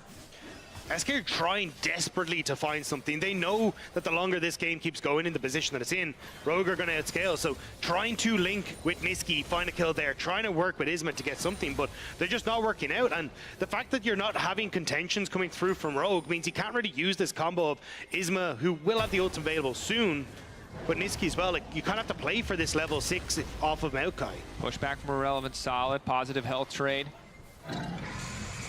Bomb being called. Comp wants to get this wave in. Just deleting that one. This is the most favorable Smolder early game we have seen. Big time. Maybe this entire split. I can't remember every single Smolder game, but they are literally holding waves with Nautilus HP bar so he can Q hit every single minion. He has 64 stacks, 9 minutes into the game. It's only going to get faster when he gets closer and hits 125. And Larson's sitting pretty. Everyone's sitting comfortable. Irrelevant's 800 gold lead isn't going to mean much if Rogue continue with this pace. Larson is going to start to get really uncomfortable, though, because you can already see it. DOS starting to move around mid. Level 6 hit from Maokai. They just want to try and go for this ult combo to set up with DOS and get the pick onto Larson. So has flash available, which is going to be a lifesaver for him at least once, but needs to be really quick on that trigger finger. And that's why Zoelise and Comp starting to lean in towards this mid lane, try to spot out some of that vision, but actually don't spot out that ward. So I give a lot of information as to what Marcoon is up to, especially as Raptors start to respawn. Comp gonna clear out a bit of vision here. Did he not see that ward either? No, it doesn't off the pink, and it doesn't catch that off the sweep. Hasn't. Yeah, it didn't even catch on the sweeps. I mean, well played from DOS. Use that brief moment where they had priority to lay down such good vision on the bottom side. Perfect information on Marcoon. Really stops Rogue from making any super proactive plays here. But again, Comp left to free farm. He is a ticking time bomb. SK, you know, can't really walk up and harass right now. They just aren't stronger. I think they got to try and pull something cheeky off. Like, play where you're not really expecting. Like, dive Finn in topside with the 3 members, get DOS up there. Do something, right? Because as long as you continue to play this by the book, realistically, Marcoon and Zoelise have been moving around to try and take care of Larson. Larson playing very safe under his tower to just shove all day. At least shove the wave out all day. So you have to make something happen elsewhere. And they're just not really setting up well enough to try and go for that right now. DOS at least protecting Niski. Feels like they've just kind of abandoned bot side. DOS not going to be able to input buffer the hook shot. Rogue are the ones who set the trap. Rogue are the ones who try to catch them in rotation. SK pretty confident with the amount of vision they had, but we're not ready for that one. Excellent pick from Zoelise and Marcoon. I know you got to run for the hills as Exakick. You can't try and stay underneath the tower because, well, Smolder's there. You don't know where the Zinzao is. DOS is trying to get back to bot lane. Finn spots the rest of SK on the top side of the map. So Dragon could be the call in 30 seconds if they're not just going to kill Exakick. Larson's grabbing a plate. Meanwhile, on the bottom lane, Smolder's continuing to push in, continuing to stack. Might get a plate of his own. And what is another rotation of grubs really worth in the context of this game? That's 2 plates for Larson.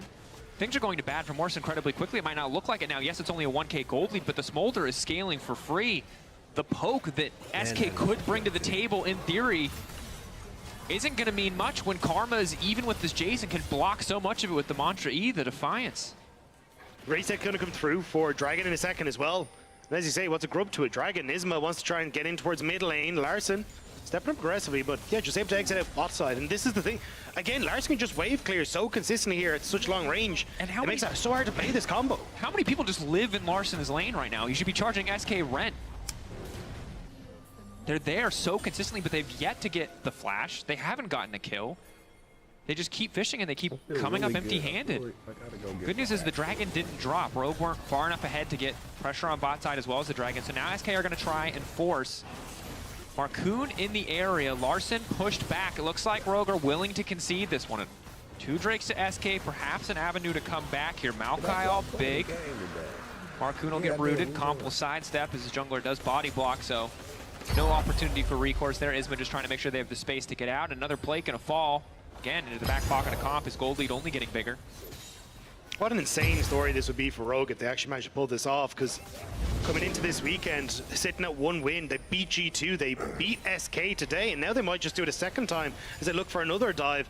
Look at Niski though, starting to roam down here. Rogue, their timer's starting to fade, but they're not going to over-risk it. They know, hey, look, we're getting the win. We're getting Comp the gold. Just chill. And how many times did it feel like this season that SK had just won a game, and if they had won, we wouldn't even be in this tiebreaker situation. True.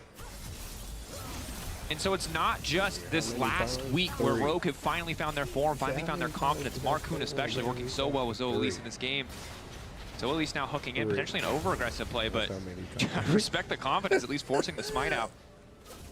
Now all these mistakes come back to bite SK as Rogue are surging at the exact right time, and SK just continue to falter. He said, Terror gone.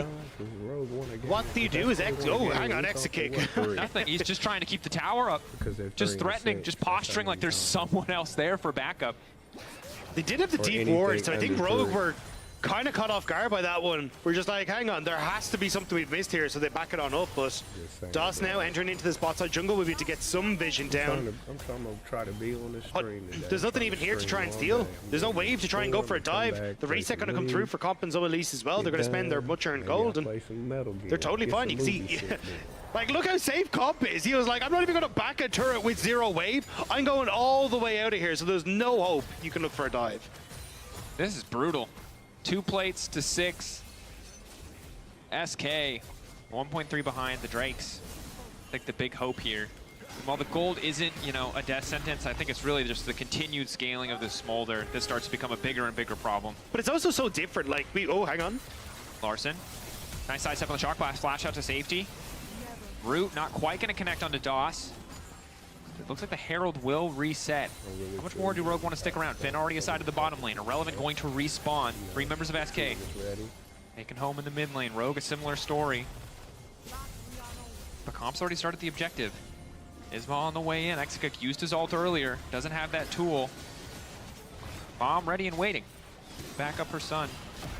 Huge amount of vision on the bot side, spot out if Finn does start to TP. Tower will fall just to the minion wave.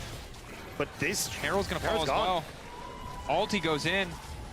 Nice sidestep, TP coming in. SK looking to bet it all here, hoping this is their opportunity to turn it back around, but Exekuk's got no ult, and Marcoon's looking to punish. He does have a flash out. Irrelevant now stepping in. Rogue has to be careful about moving into this choke. Wall up there. Irrelevant, flash up. Looking for the angle on Gnar. They will at least get the pick back, but they concede the Herald. A kill is nothing, though. You needed so much more from SK, and Rogue just don't commit. An awful lot of times we kind of talk about Rogue saying, hey, they're playing too slow, they're not doing anything, but this is smart, slow play from Rogue. They're covering their bases, they got the objective, and it's only Marcoon that dies. So for SK, you needed to find something off the back of this. Top tower could at least give you something here, but you can see Larson here. You've also got Zoelise coming as well. Larson waiting until he's got a support on the way before he steps up to try to clear that wave. Willing to give up some tower damage as yet another Mantra Q lands. So oppressive. SK maybe trying to catch Rogue as they overstep. Recall started in the brush. Larson, is he going to walk up here?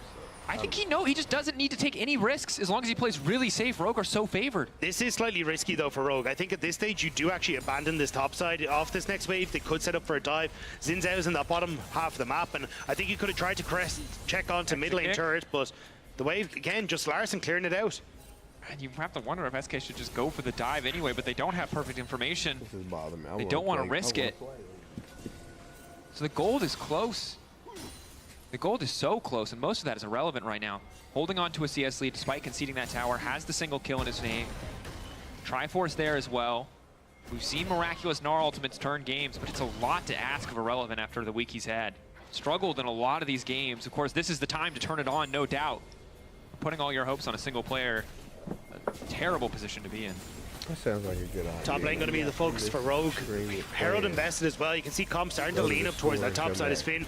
Going to move over to mid to cover there as well. So we'll have a slight numbers advantage here on top side for Rogue, and that's why Isma has to flash away from that hook. Knew that would have been a death sentence.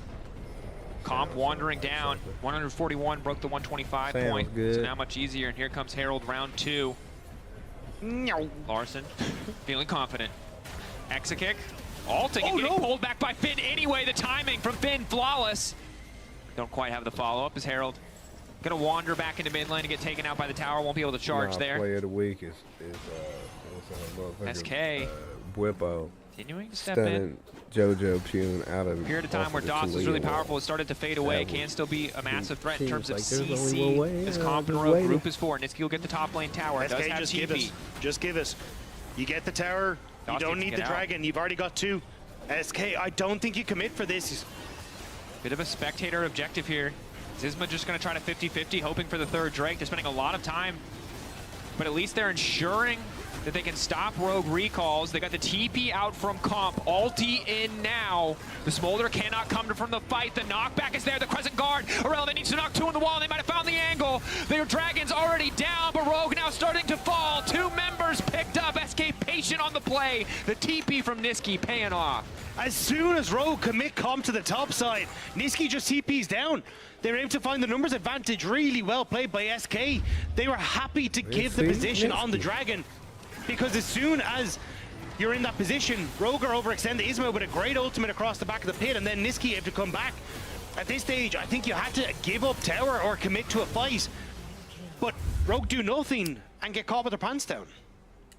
And now, you know, you've got the Luden's Companion coming in from Exakick. The poke is going to start to hurt both mid and bot.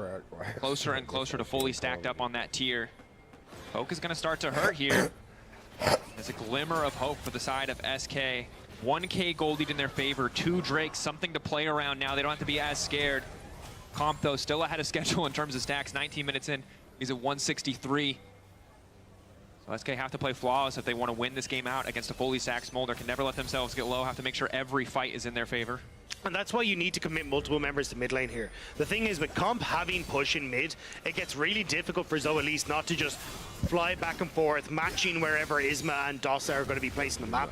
You need to commit members to mid to get push, to get this mid tower, and try and shove that wave right the way in. As soon as Comp is accepting that wave under the tier 2, then you've opened up enough space in the map for Dossa and Isma to start to lean into side lanes, create pressure there. And that's why at the moment, Zoelise happy to just sit here with Comp, make sure that they're not getting bullied out of mid lane.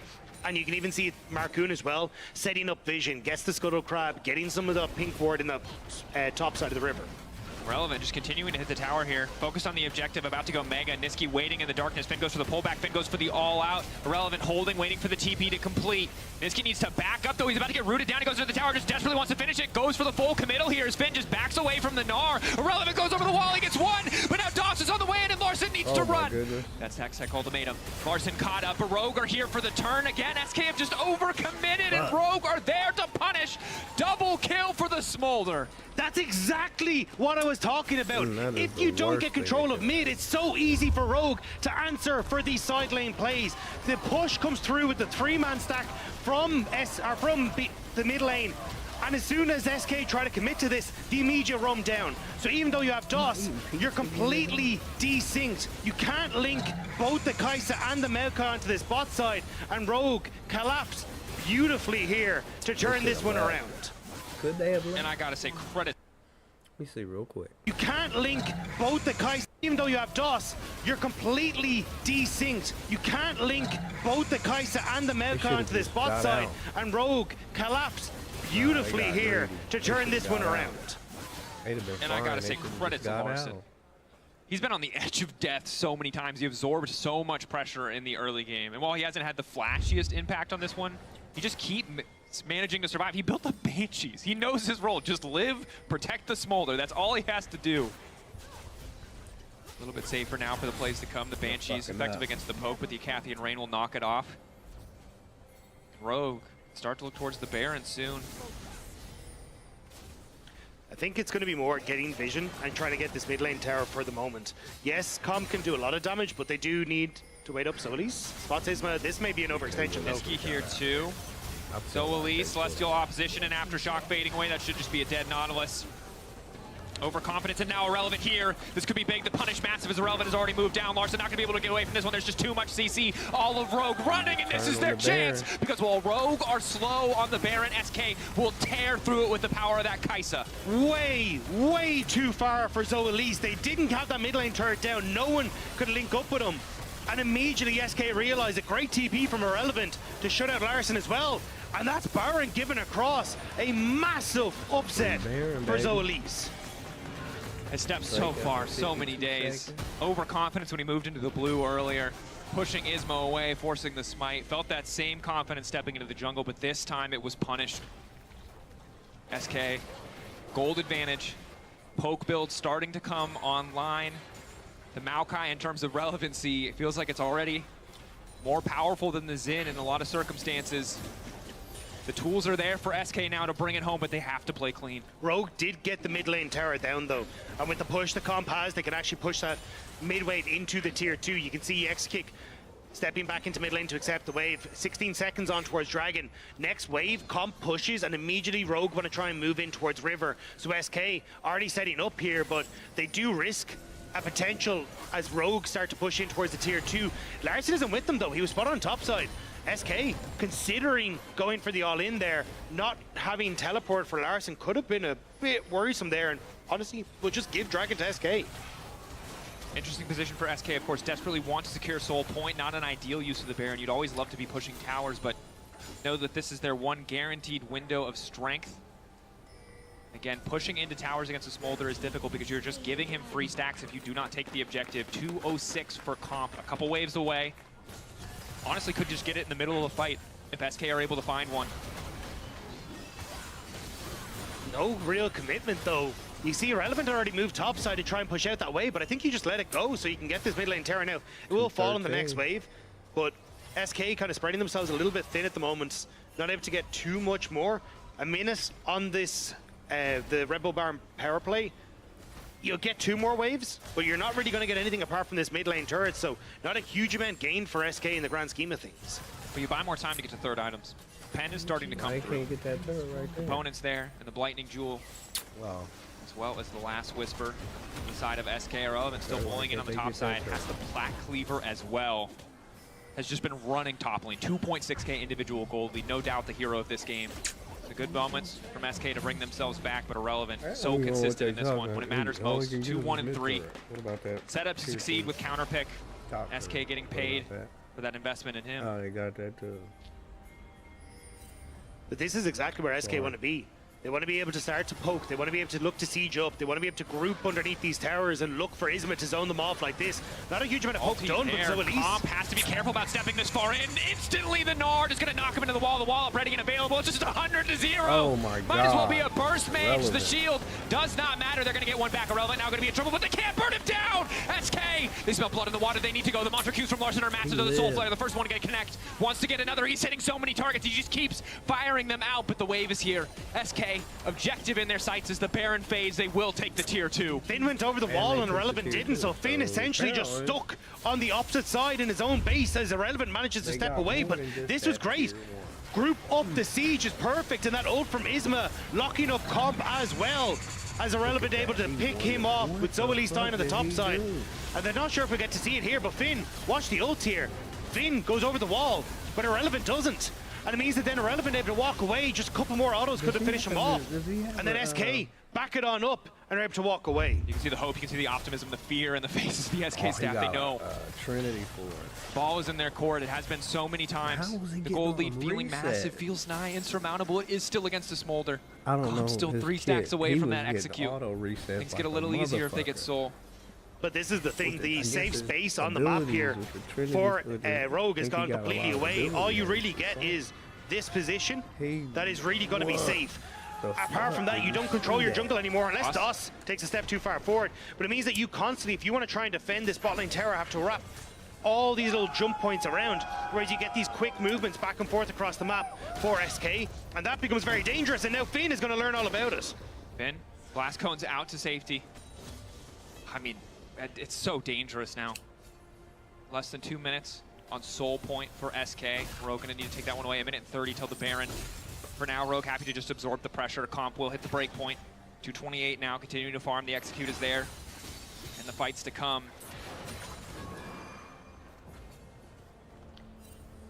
It feels like you need a miracle, though, if you're Rogue. Yes, the Smolder has hit that critical mass, but the positioning on these fights is not there. The opportunity to push up is not really there either. You need your front line to actually provide the front line, but when SK are just playing for the size, playing for the siege, you can't get in range to do what you need to do. And earlier in the game, it felt so good. Rogue got away with the free laning phase for the Smolder. But now we see, while their composition has a lot of tools, when SK start to build up this big of a gold lead, who can really protect the Smolder? That is a Camille on the opposite side. Guaranteed, reliable, hard CC to ensure that Comp cannot go anywhere, and more than enough damage in the back pocket of Exakick, Niski, and Irrelevant to 100 to 0 him, even through the shield of a Karma. Well, that's why we're seeing a lot of these protective items coming through to make sure that you're actually going to be able to keep this Smolder up and running. Plus also having those shields coming through from Larson. It's going to be so important to keep this Smolder alive, even through the dive. Because realistically, Exakick is poke. DOS is the only one that really dives in, maybe with Irrelevant, to try and finish him off. But as long as he can survive that, he's going to be in okay shape. But this is your issue. When you're trying to push forward, when you're trying to get these waves off of your base, the poke is so difficult to deal with. Yeah. And these are the items.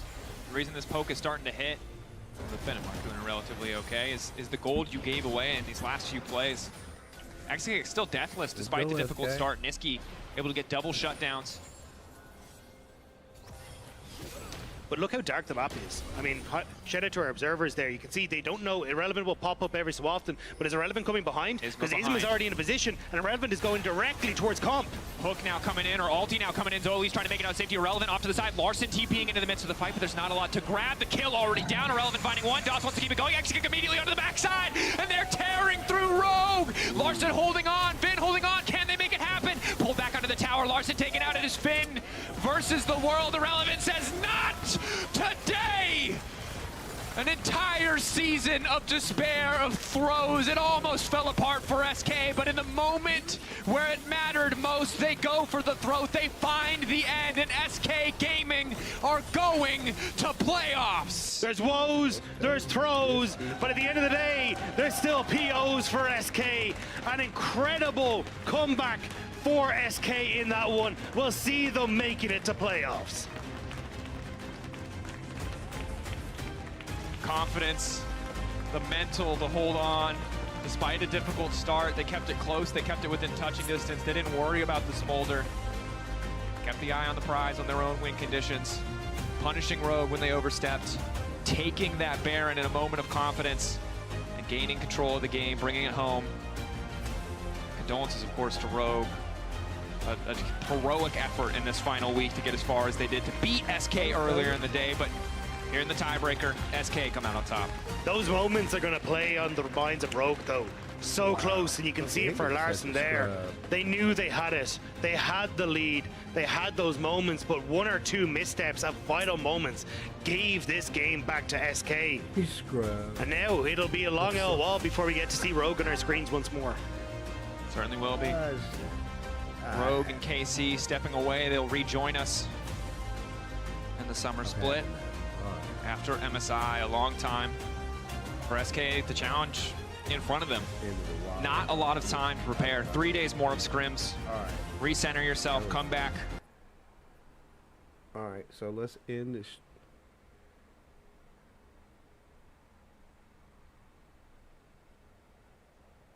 What? Wait, we got time for a little internet, y'all. American Society of Magical Negro. Man, fuck that dumbass movie. Don't care. I just want to see this. I like Tim Cass. Here's a news flash, y'all. Uncle Sam is blessing us with a 5K spending card that is available for every... You may know her from The Sopranos. Drea DiMatteo says that she made more in 1 month on OnlyFans than on The Sopranos. Apparently, I read somewhere that she was only paid like $500 an episode for the first season. Now, I've never been a big Sopranos person. I have only seen snippets. And maybe I've seen an episode here or there. I had friends and family that were super into it. People say it's like the best show ever. Super good. I didn't see it, to be completely honest. I saw this news, and the first thing I thought to myself was, I mean, I'll just show you the tweet. I said, women deciding to be hookers instead of having jobs is an arc I didn't expect feminism to take.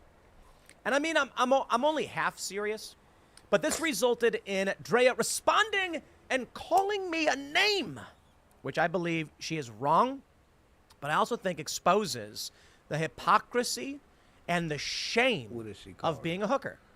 Look, I'm not here to mince words or play games, okay? Hooker, it's the word that we used growing up in Chicago. We said hooker. That's the term. It means prostitute. Prostitute is defined as somebody who sells sexual activity or engages in sexual activity for money. And I don't see a distinction between OnlyFans, whether it's racy sexual content with some nudity but privates exposed, or full-on sexual activity. They're just degrees. And if we're arguing degrees, we're in agreement, it is sexual activity. So let me start before showing you the Twitter, I guess, I don't know, I wouldn't call it a flame war or anything. But Drea responded to me, and she called me a naughty word in response. And I think this exposes a lot of the shame women have for actually being involved in this. It's dirty money. They don't like it. People don't like it. No, guys get off on it. No, guys will pay for it, but they ain't going to give you no respect. I don't care if that's what you want to do. I think you shouldn't pretend to be forced into doing it and pretend to be ashamed or outraged that people would call you what you are. I don't know, Drea. I got no beef with her. And to be fair, I did not explicitly call her a hooker, though I did implicitly call her one. I will accept that. What you doing? Is that word supposed to be offensive to a hooker? Like, I got to be honest. I don't hear the word hooker and think insult. I don't think I hear the word descriptive hooker now. enough. I feel like prostitute is too heavy-handed. But, you know, hooker was the slang term for a woman selling sex. Hooker is light. Let's slow down. And fun. Let me show you the article in question and where this all begins. From Barstool Sports, Drea Matteo, I'm probably pronouncing that wrong, made more in 1 month on OnlyFans and on Sopranos. You hear that from far, far away out in New Jersey. You hear someone saying, Christopher, yep, we effing did it. We got Drea on the podcast this week, and it goes without saying, it's one of my favorite episodes of all time. Drea is obviously Adriana La Cerva from The Sopranos, as well as Wendy in Sons of Anarchy and a whole bunch of other amazing acting roles, including Joey's sister Gina on the short-lived Joey, which is all fun and stuff to discuss along with her recently joining OnlyFans. Now, you see, we got to pause there right away. It seems like from the gist of the article or from the headline, a lot of people are like, wow, she wasn't making any money acting. No, hold on there just a minute. Sopranos was a very, very long time ago. She's had work since then. She has made the choice to sell sex for money. And, Drea, if you end up hearing this, you're going to have to explain to me why you're offended by choosing to do the job that you're doing and me pointing it out. For you to call me such an awful word. We learned that she's getting requests on OnlyFans, what she's posting on there. If Tony and Adriana would have hooked up, had they not gotten into a car accident, how she got on Joey, how she found out Adriana's fate in The Sopranos, and so much more. It truly was a joy, and I cannot compliment her enough for being so GD cool. She even sat back and enjoyed a tasty 4 Loco Jungle Juice with us as our new sponsor. Amazing stuff. Till next time.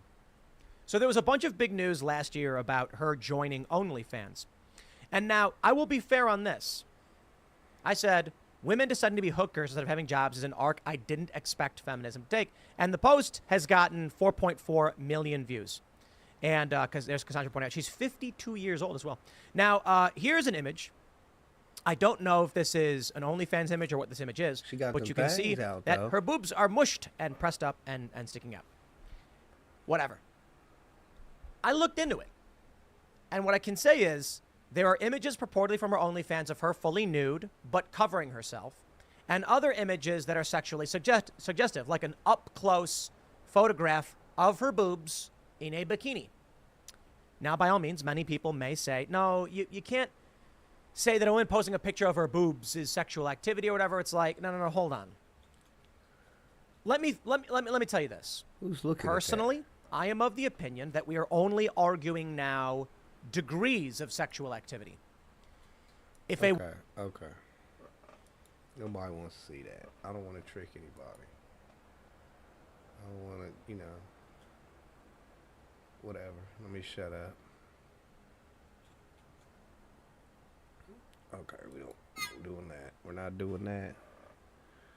We are off to the races. I'm gonna play a game. I'll show you who falls today. I didn't come for no foolish. Just seeing how loud that is. That's a little loud.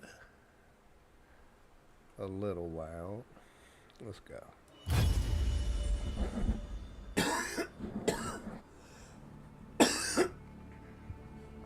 Tested my jungle awareness.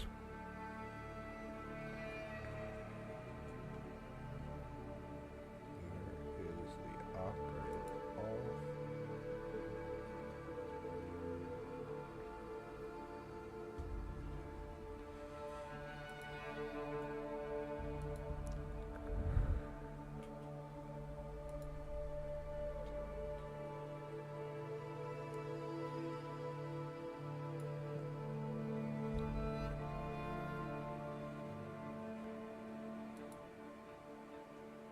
Do. Whoa, how is that up?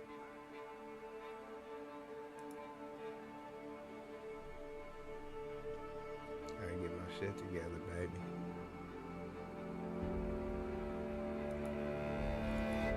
Why would you be here when I'm fucking up like that? Gotta get it together, get it together, get it together.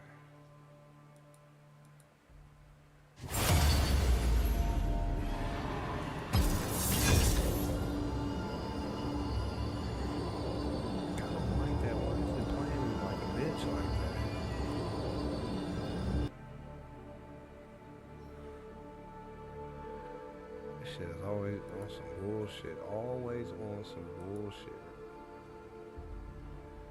I guess we'll go with that. We'll leave it on this one.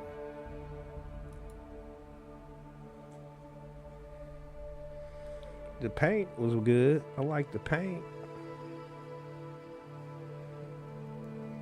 What you doing, honey? You eating? You good? You greedy? You being greedy today, like Holder?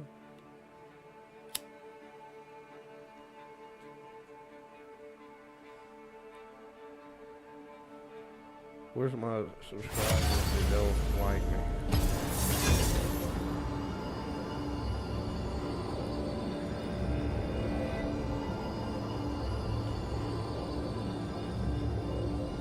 Like and subscribe for more hot shit like this.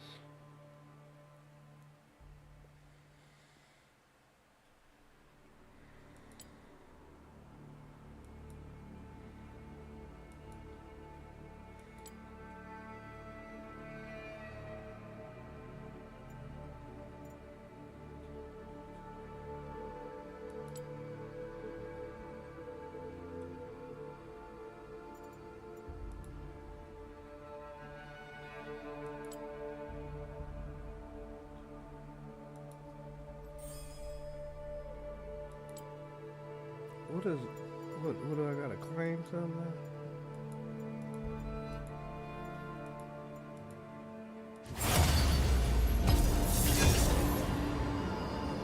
I'm giving you no money, blood.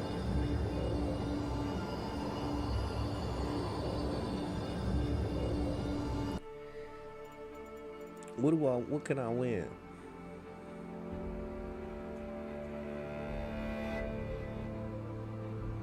Some chromas.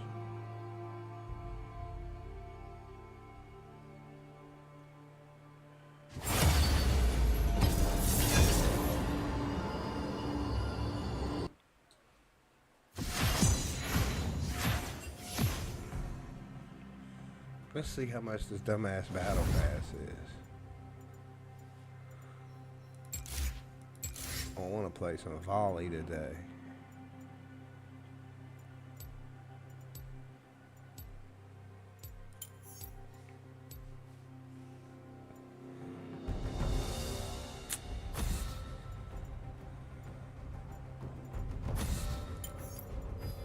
Doubt is the greatest enemy. I didn't like that. I'm gonna play my volley. Let's see if this works any better.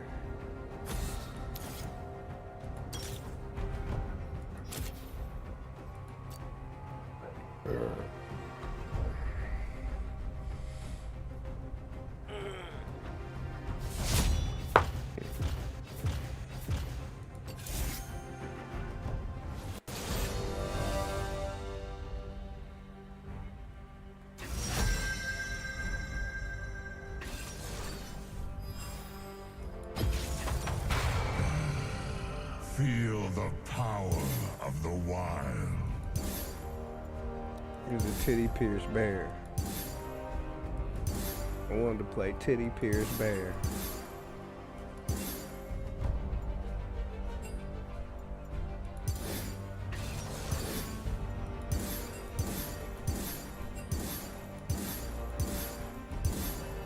There it is, 1,000 pierced bear.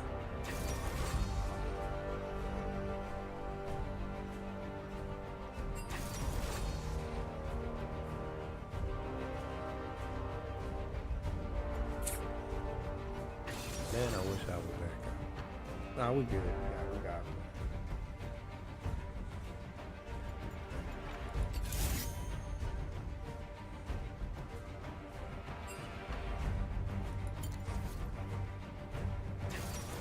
Who said that?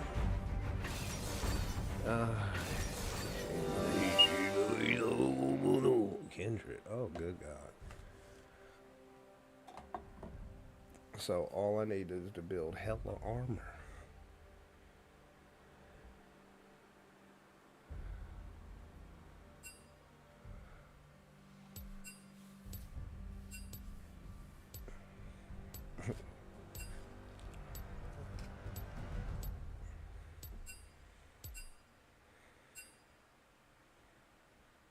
The anger. Embrace it, baby. Don't let your anger strike you down, my guy. Jinx, I love you, baby. What you doing? Come here, let me give me a kiss for good luck. Got a good luck kiss? That's a good luck kiss. I love you. You want a snack?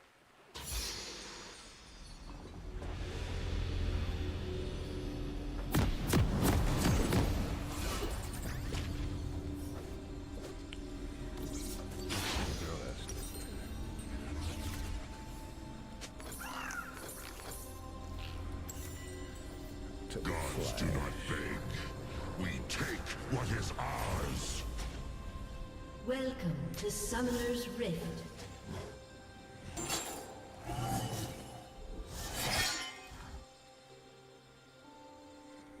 Seconds until minions spawn. This is really not a good thing to do. I shouldn't even start here.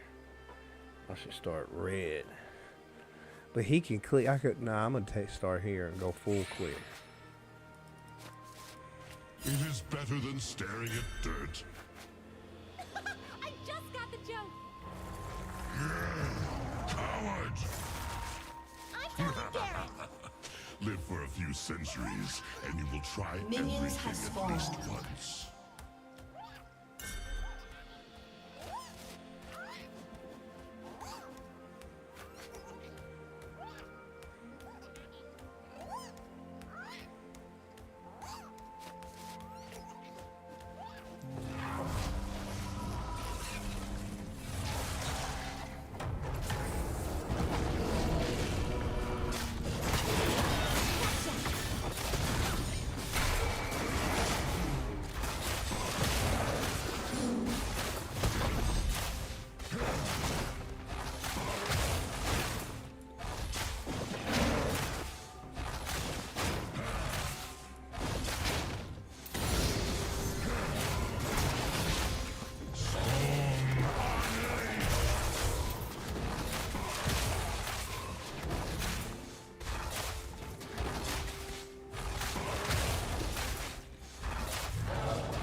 let's go, let's go, let's go, let's go.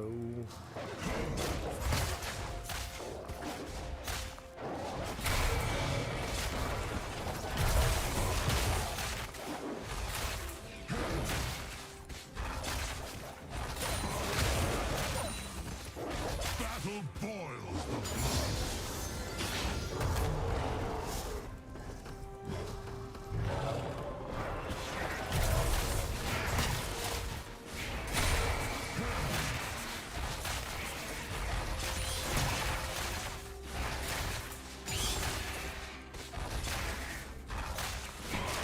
The land thunder with my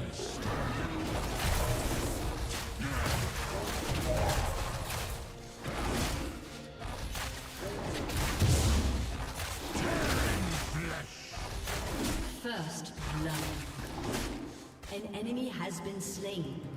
My thunder shakes the foundations of the world. What is one more?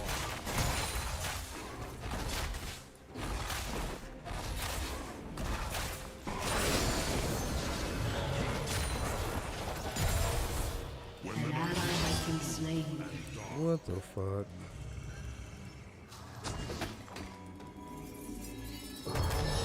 To know your name.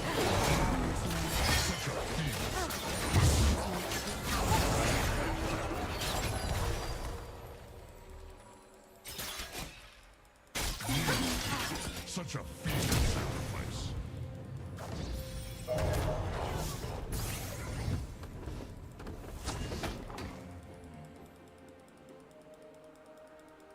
All will crumble.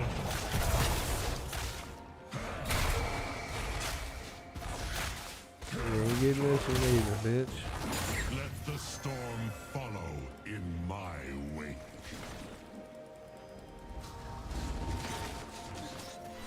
An enemy has been slain.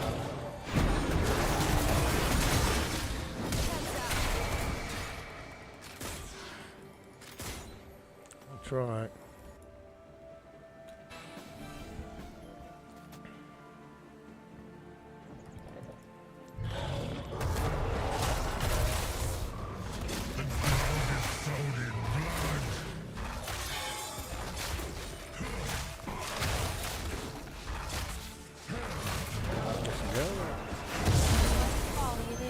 The soil hungers for blood.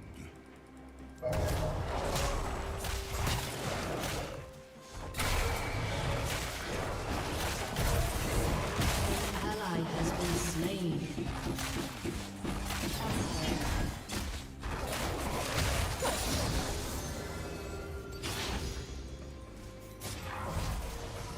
If I can get back in time.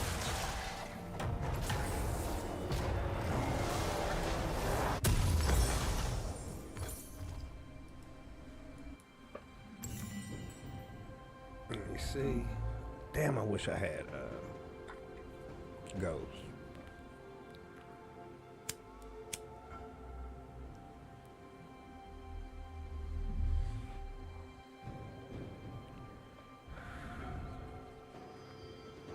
Once, history was written by fist and claw.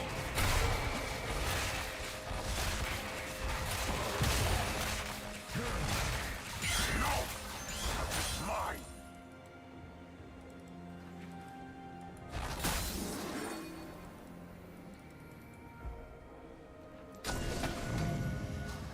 I taste iron on the wind. Blood.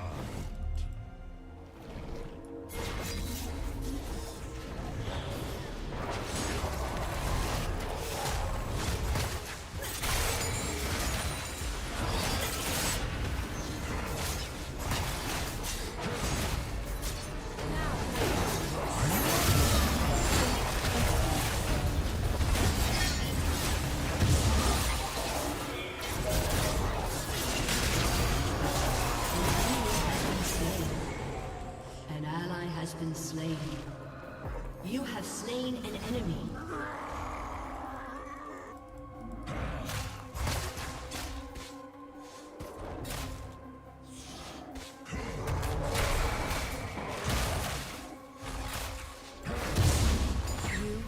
Men speak in small words. I speak in thunder.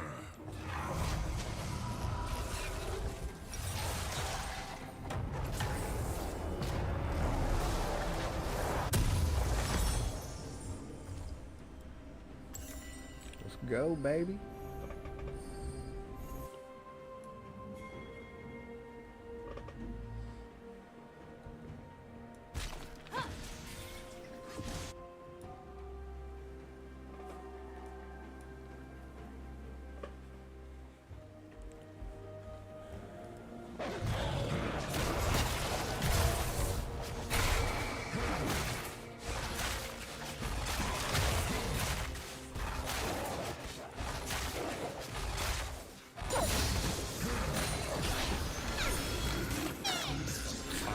Out of here.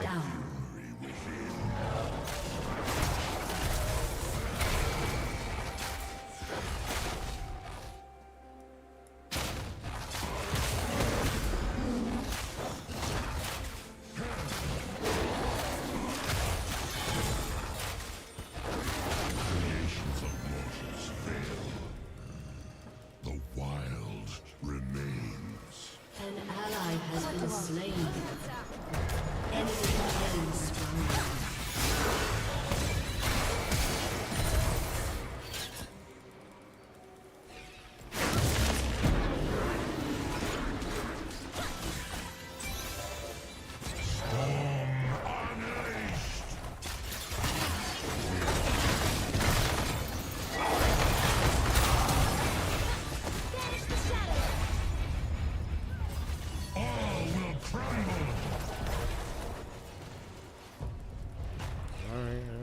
Back in.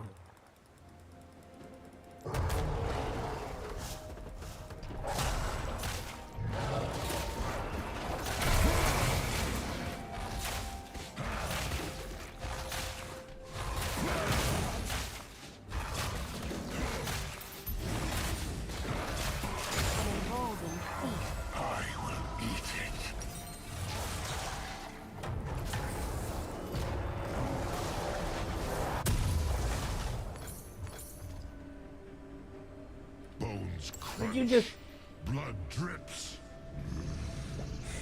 This is the way of old. You're getting on my nerves.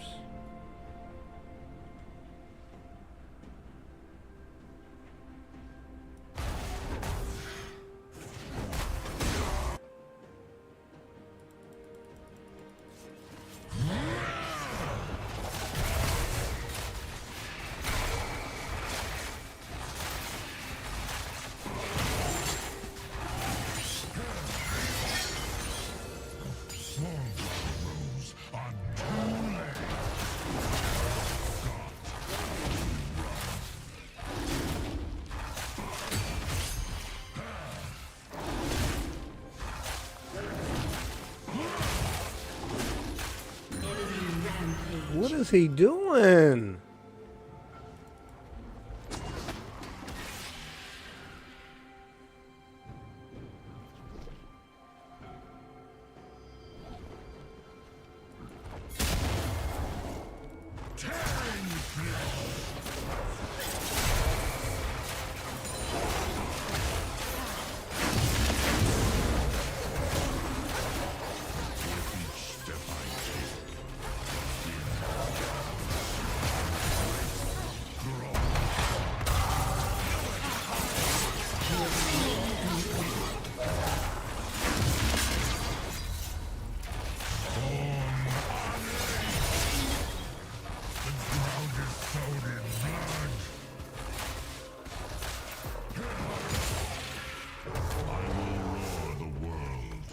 Go, baby.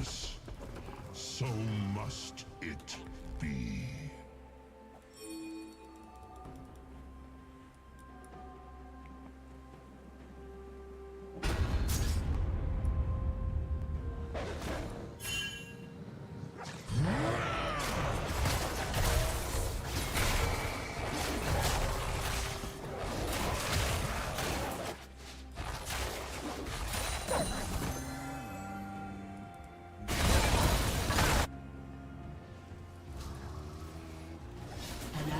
has been slain. Killing spree.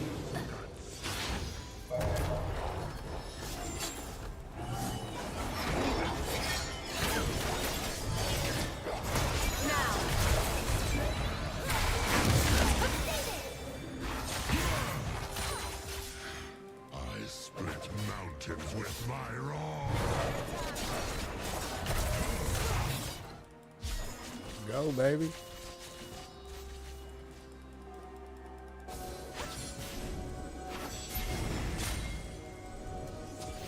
All will tremble.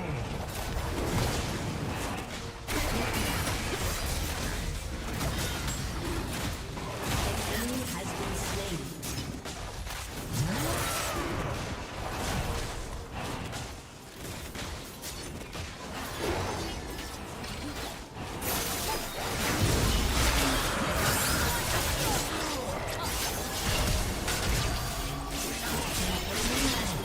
Damn it.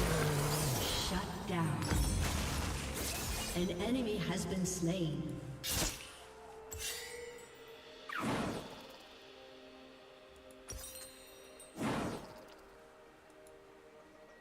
I was really going to just give it to him. But Wreathed in lightning. An enemy is unstoppable. jeez, man, come on, blood.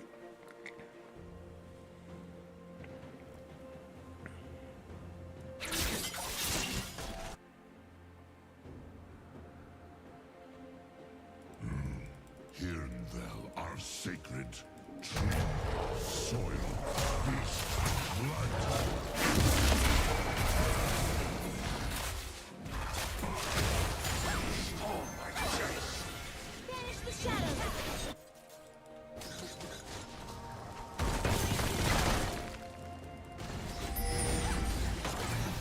I will unleash the breath.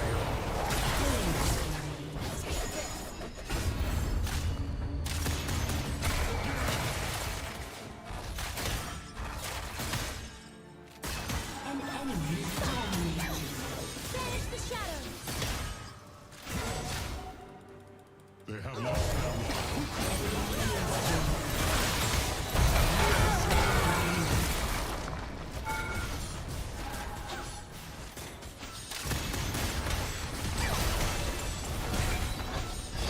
Team has destroyed a turret. Go, baby.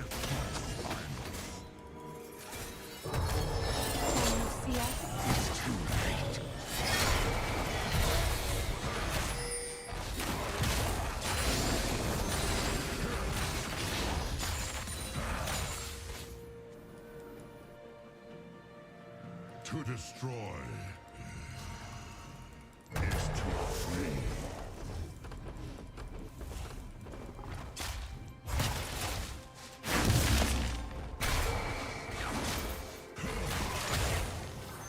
I wouldn't want you to ever think you was getting any marks. This place has been tamed.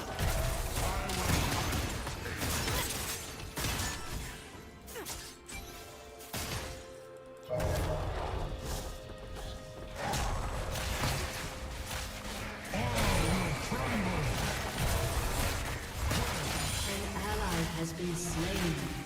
Shut down.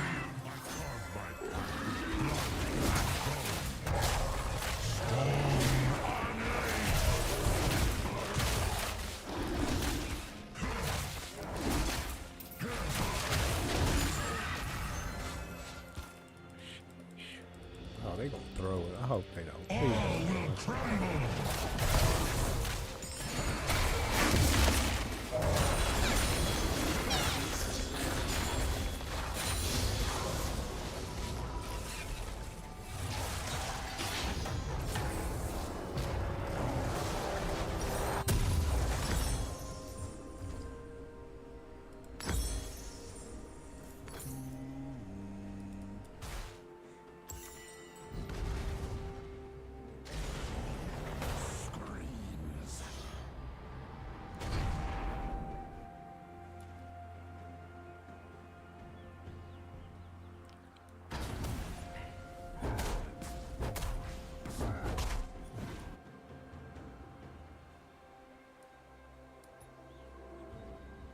battle boils the blood.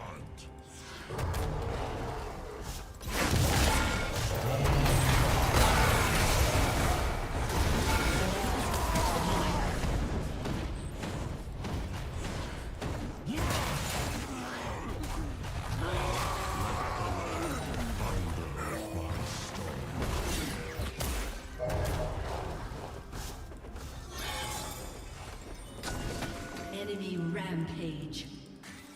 Enemy double kill. An enemy has been slain. Enemy killing spree. Bleed, offering.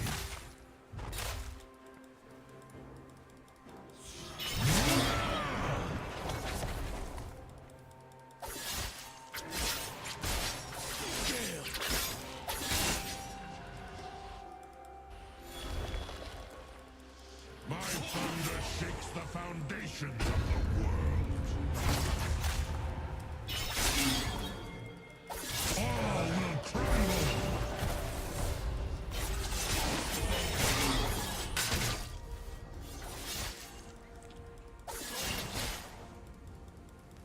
When the night is cruel and dark,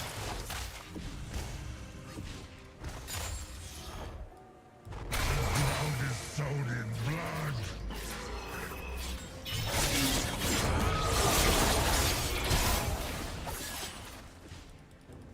Oh, shit. Shut down.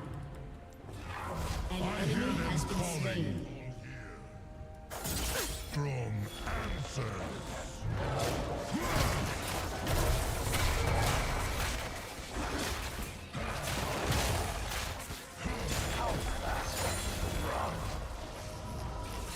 Take a quick back.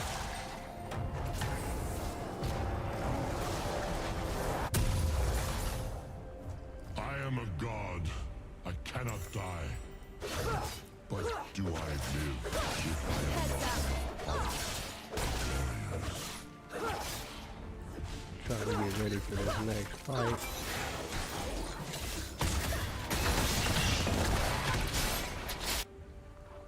Your turret has been destroyed. Let the storm follow in line.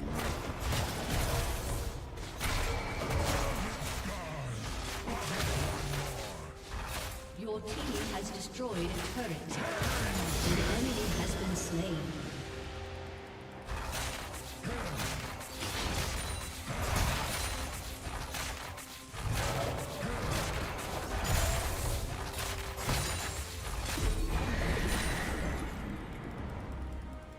The soil hungers for blood.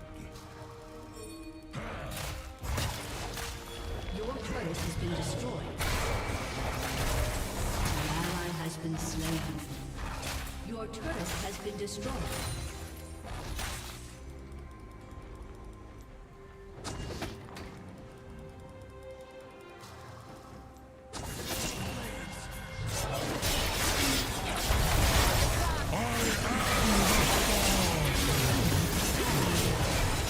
Oh, kill him, please kill Your him. turret has been destroyed.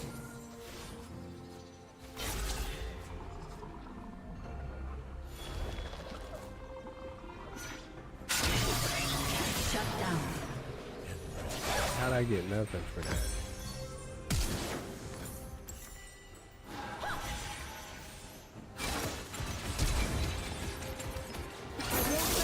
Noctis are nothing but lies. Killing spree.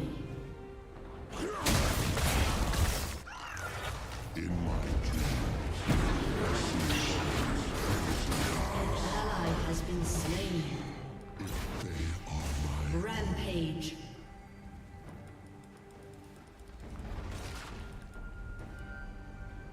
thousand scars. What is one more? An enemy has been slain.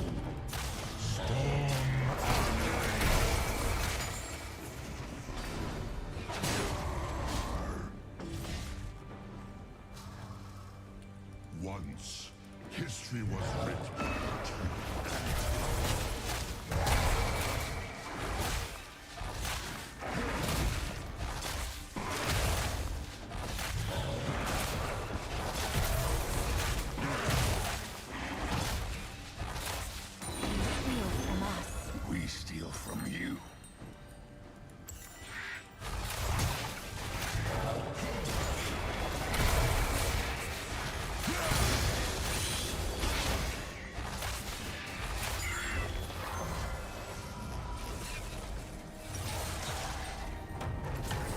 part done.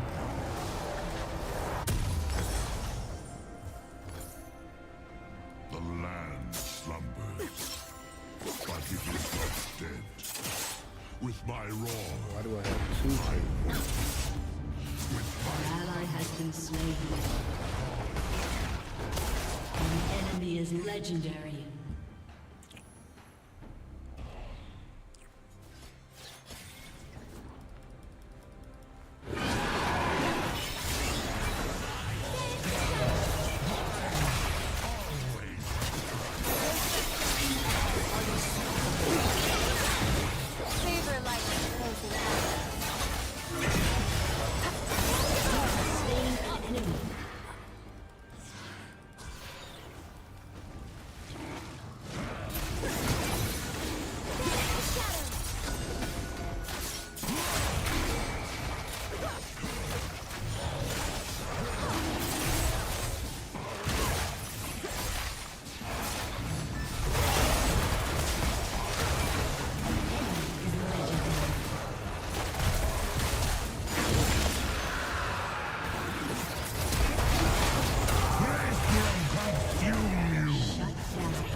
Get out of here, bitch.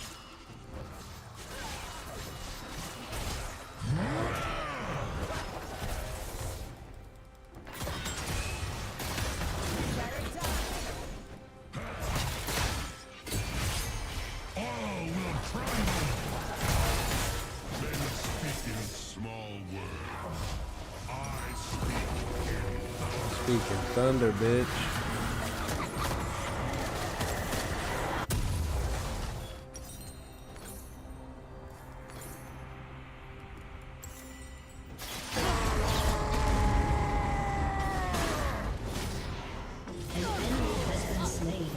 She bit off more than she could chew.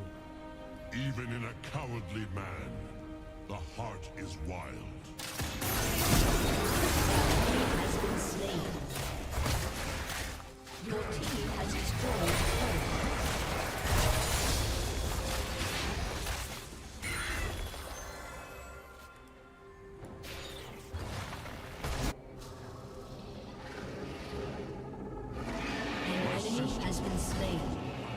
Salt and echoed, and all a liar.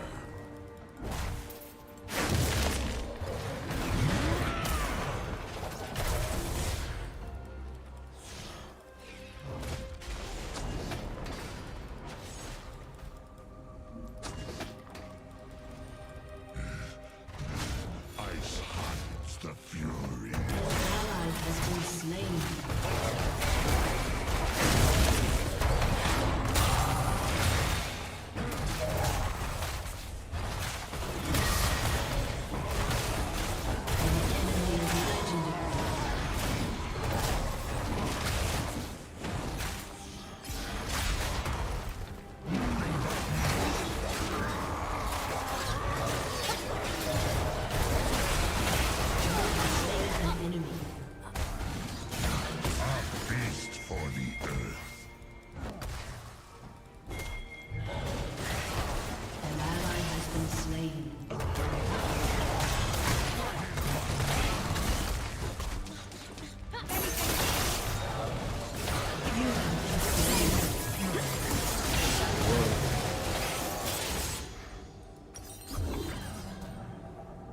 Double kill.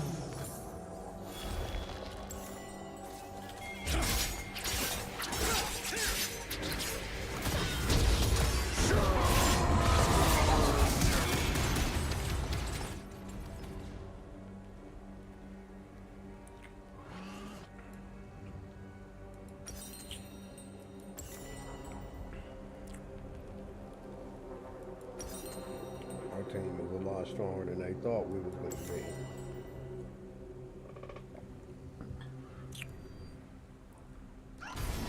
My blood is of the Volium, land before the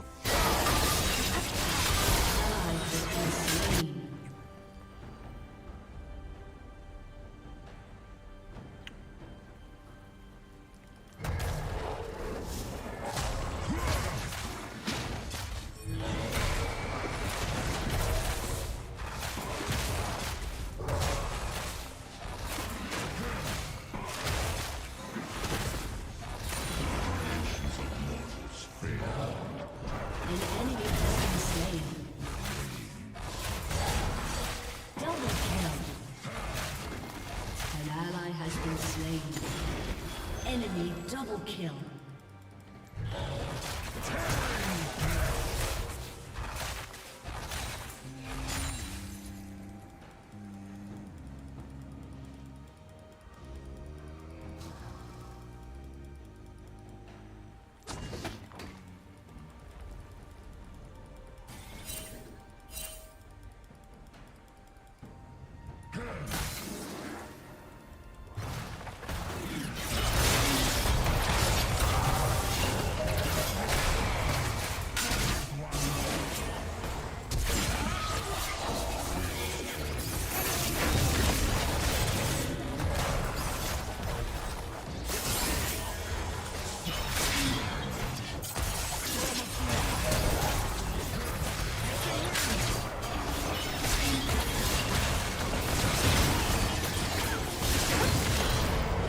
Damn it.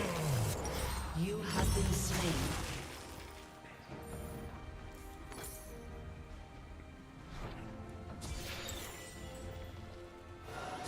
We all had a whole team fighting a whole team, baby.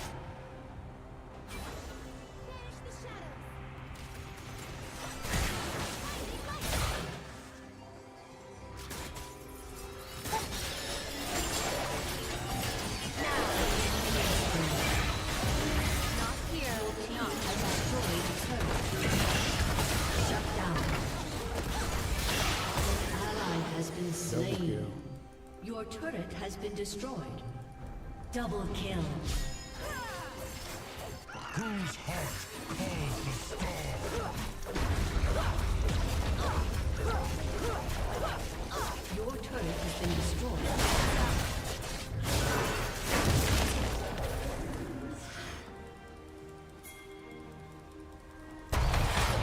I am the storm.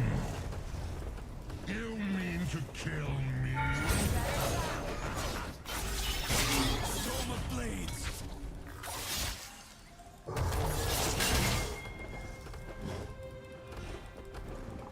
Try to kill that hoe.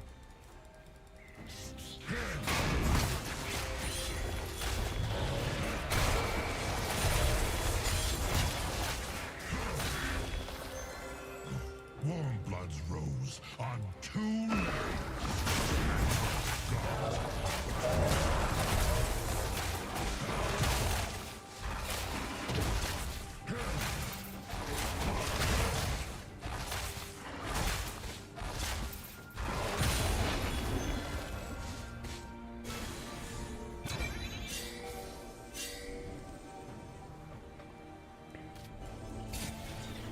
With each step I take, the wind gathers and the flame grows.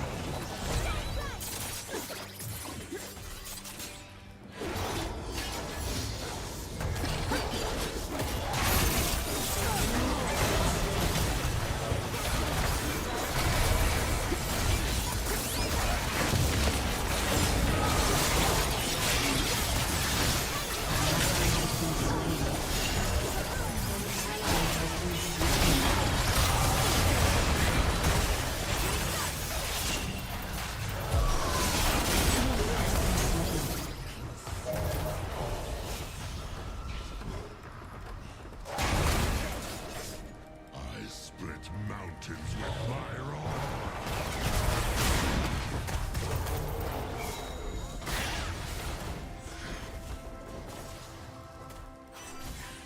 Gotcha.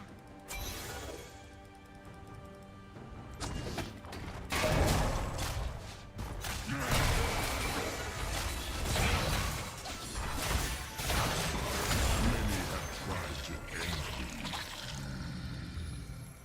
A god. Set up for this motherfucker.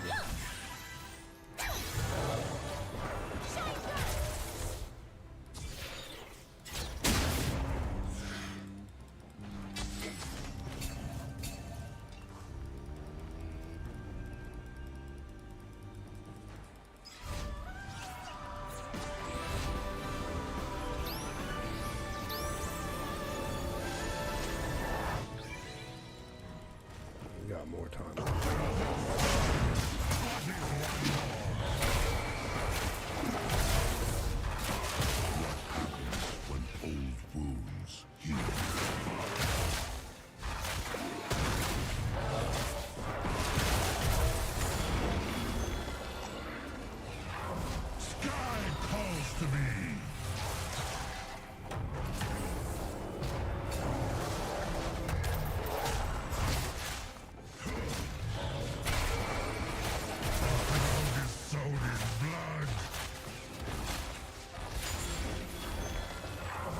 storms down the soil.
What the fuck are you doing?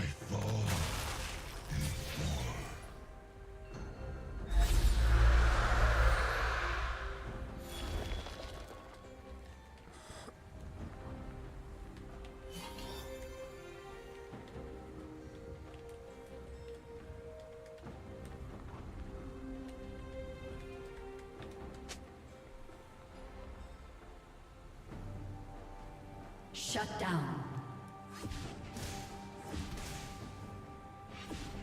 This ain't good, man.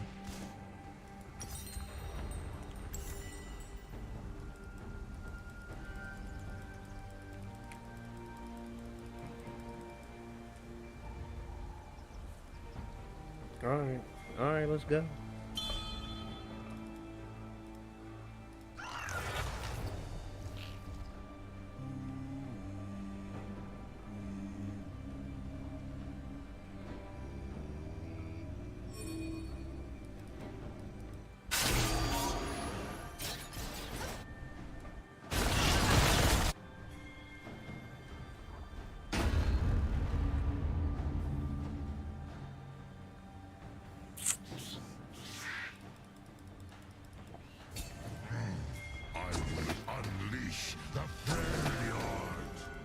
Your team has destroyed a turret. An enemy has been slain. An ally has been slain.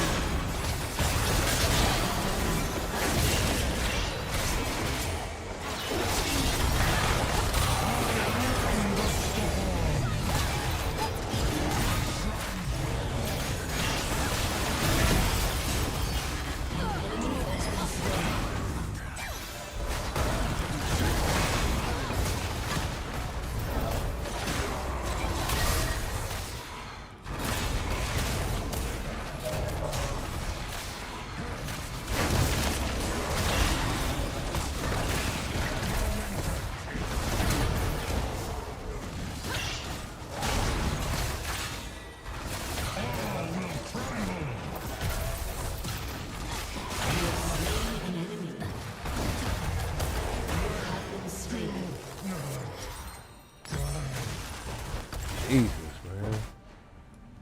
Y'all don't want to win, man.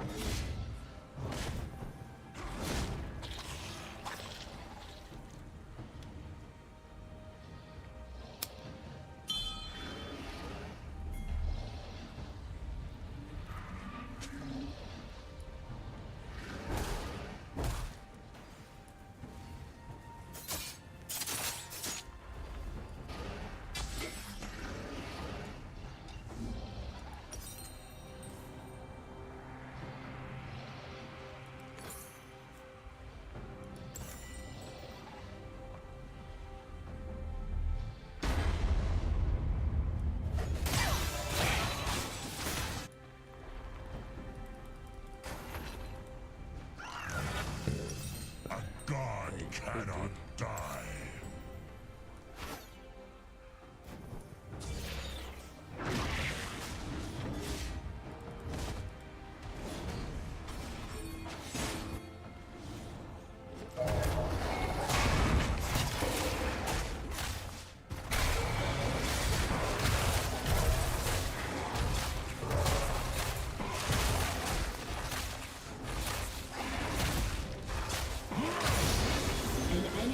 been slain. They have lost their wild. I will guide them.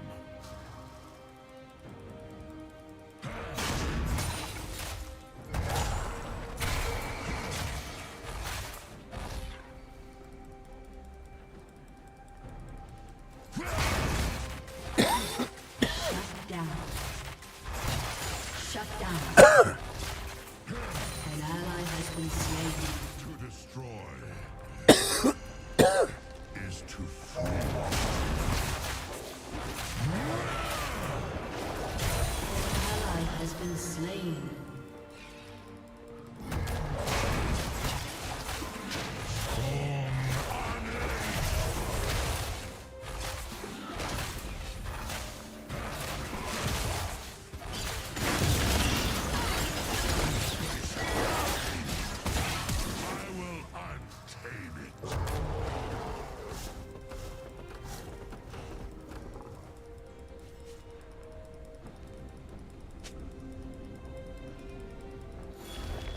Your turret has been destroyed.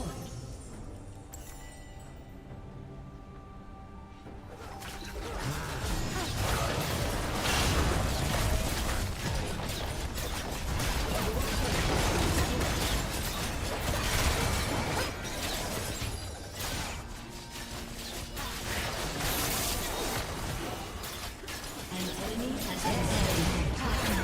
Your inhibitor has been destroyed.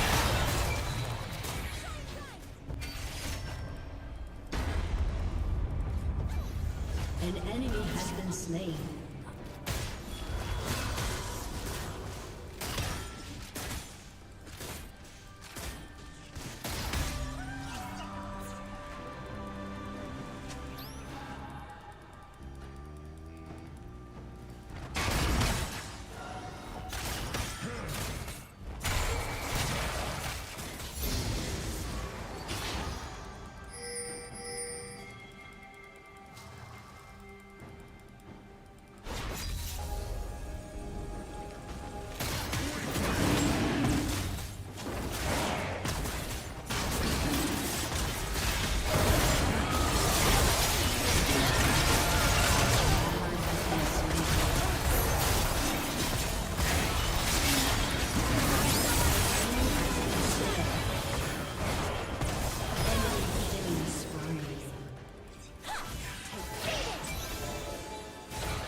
Your team has destroyed an inhibitor. Shut down. Let the land thunder with my storm.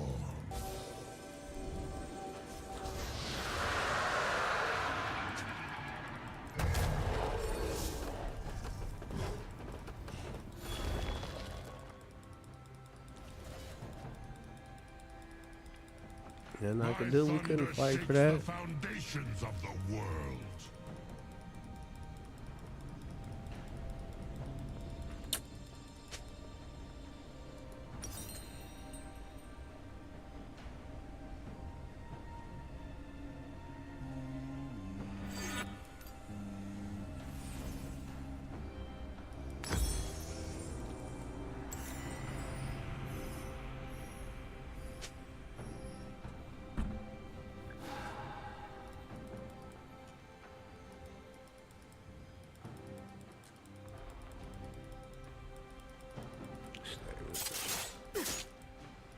When the night is cruel and dark.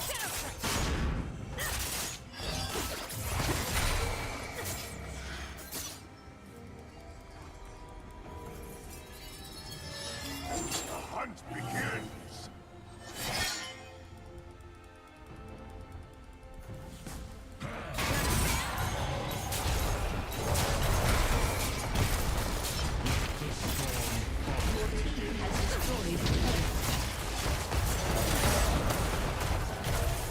Your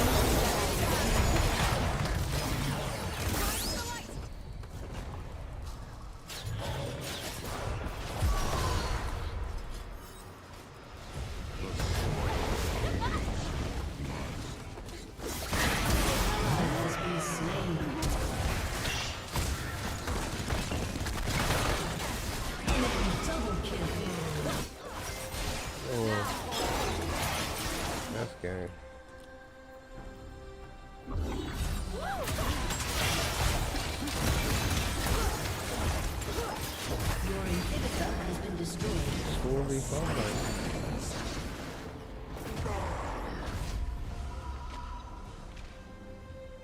An ally has been slain. Your turret has been destroyed.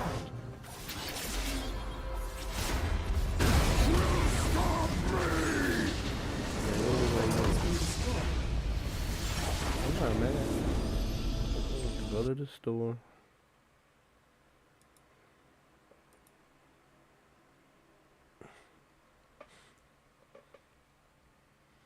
So I could come back and have some fun.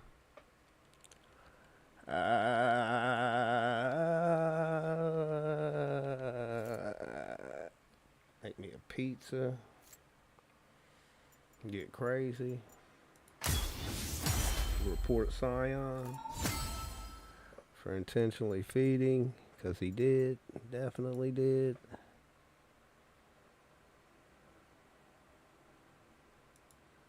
He definitely was intentionally feeding. There's no doubt about it. He was 4 for 14. 20K.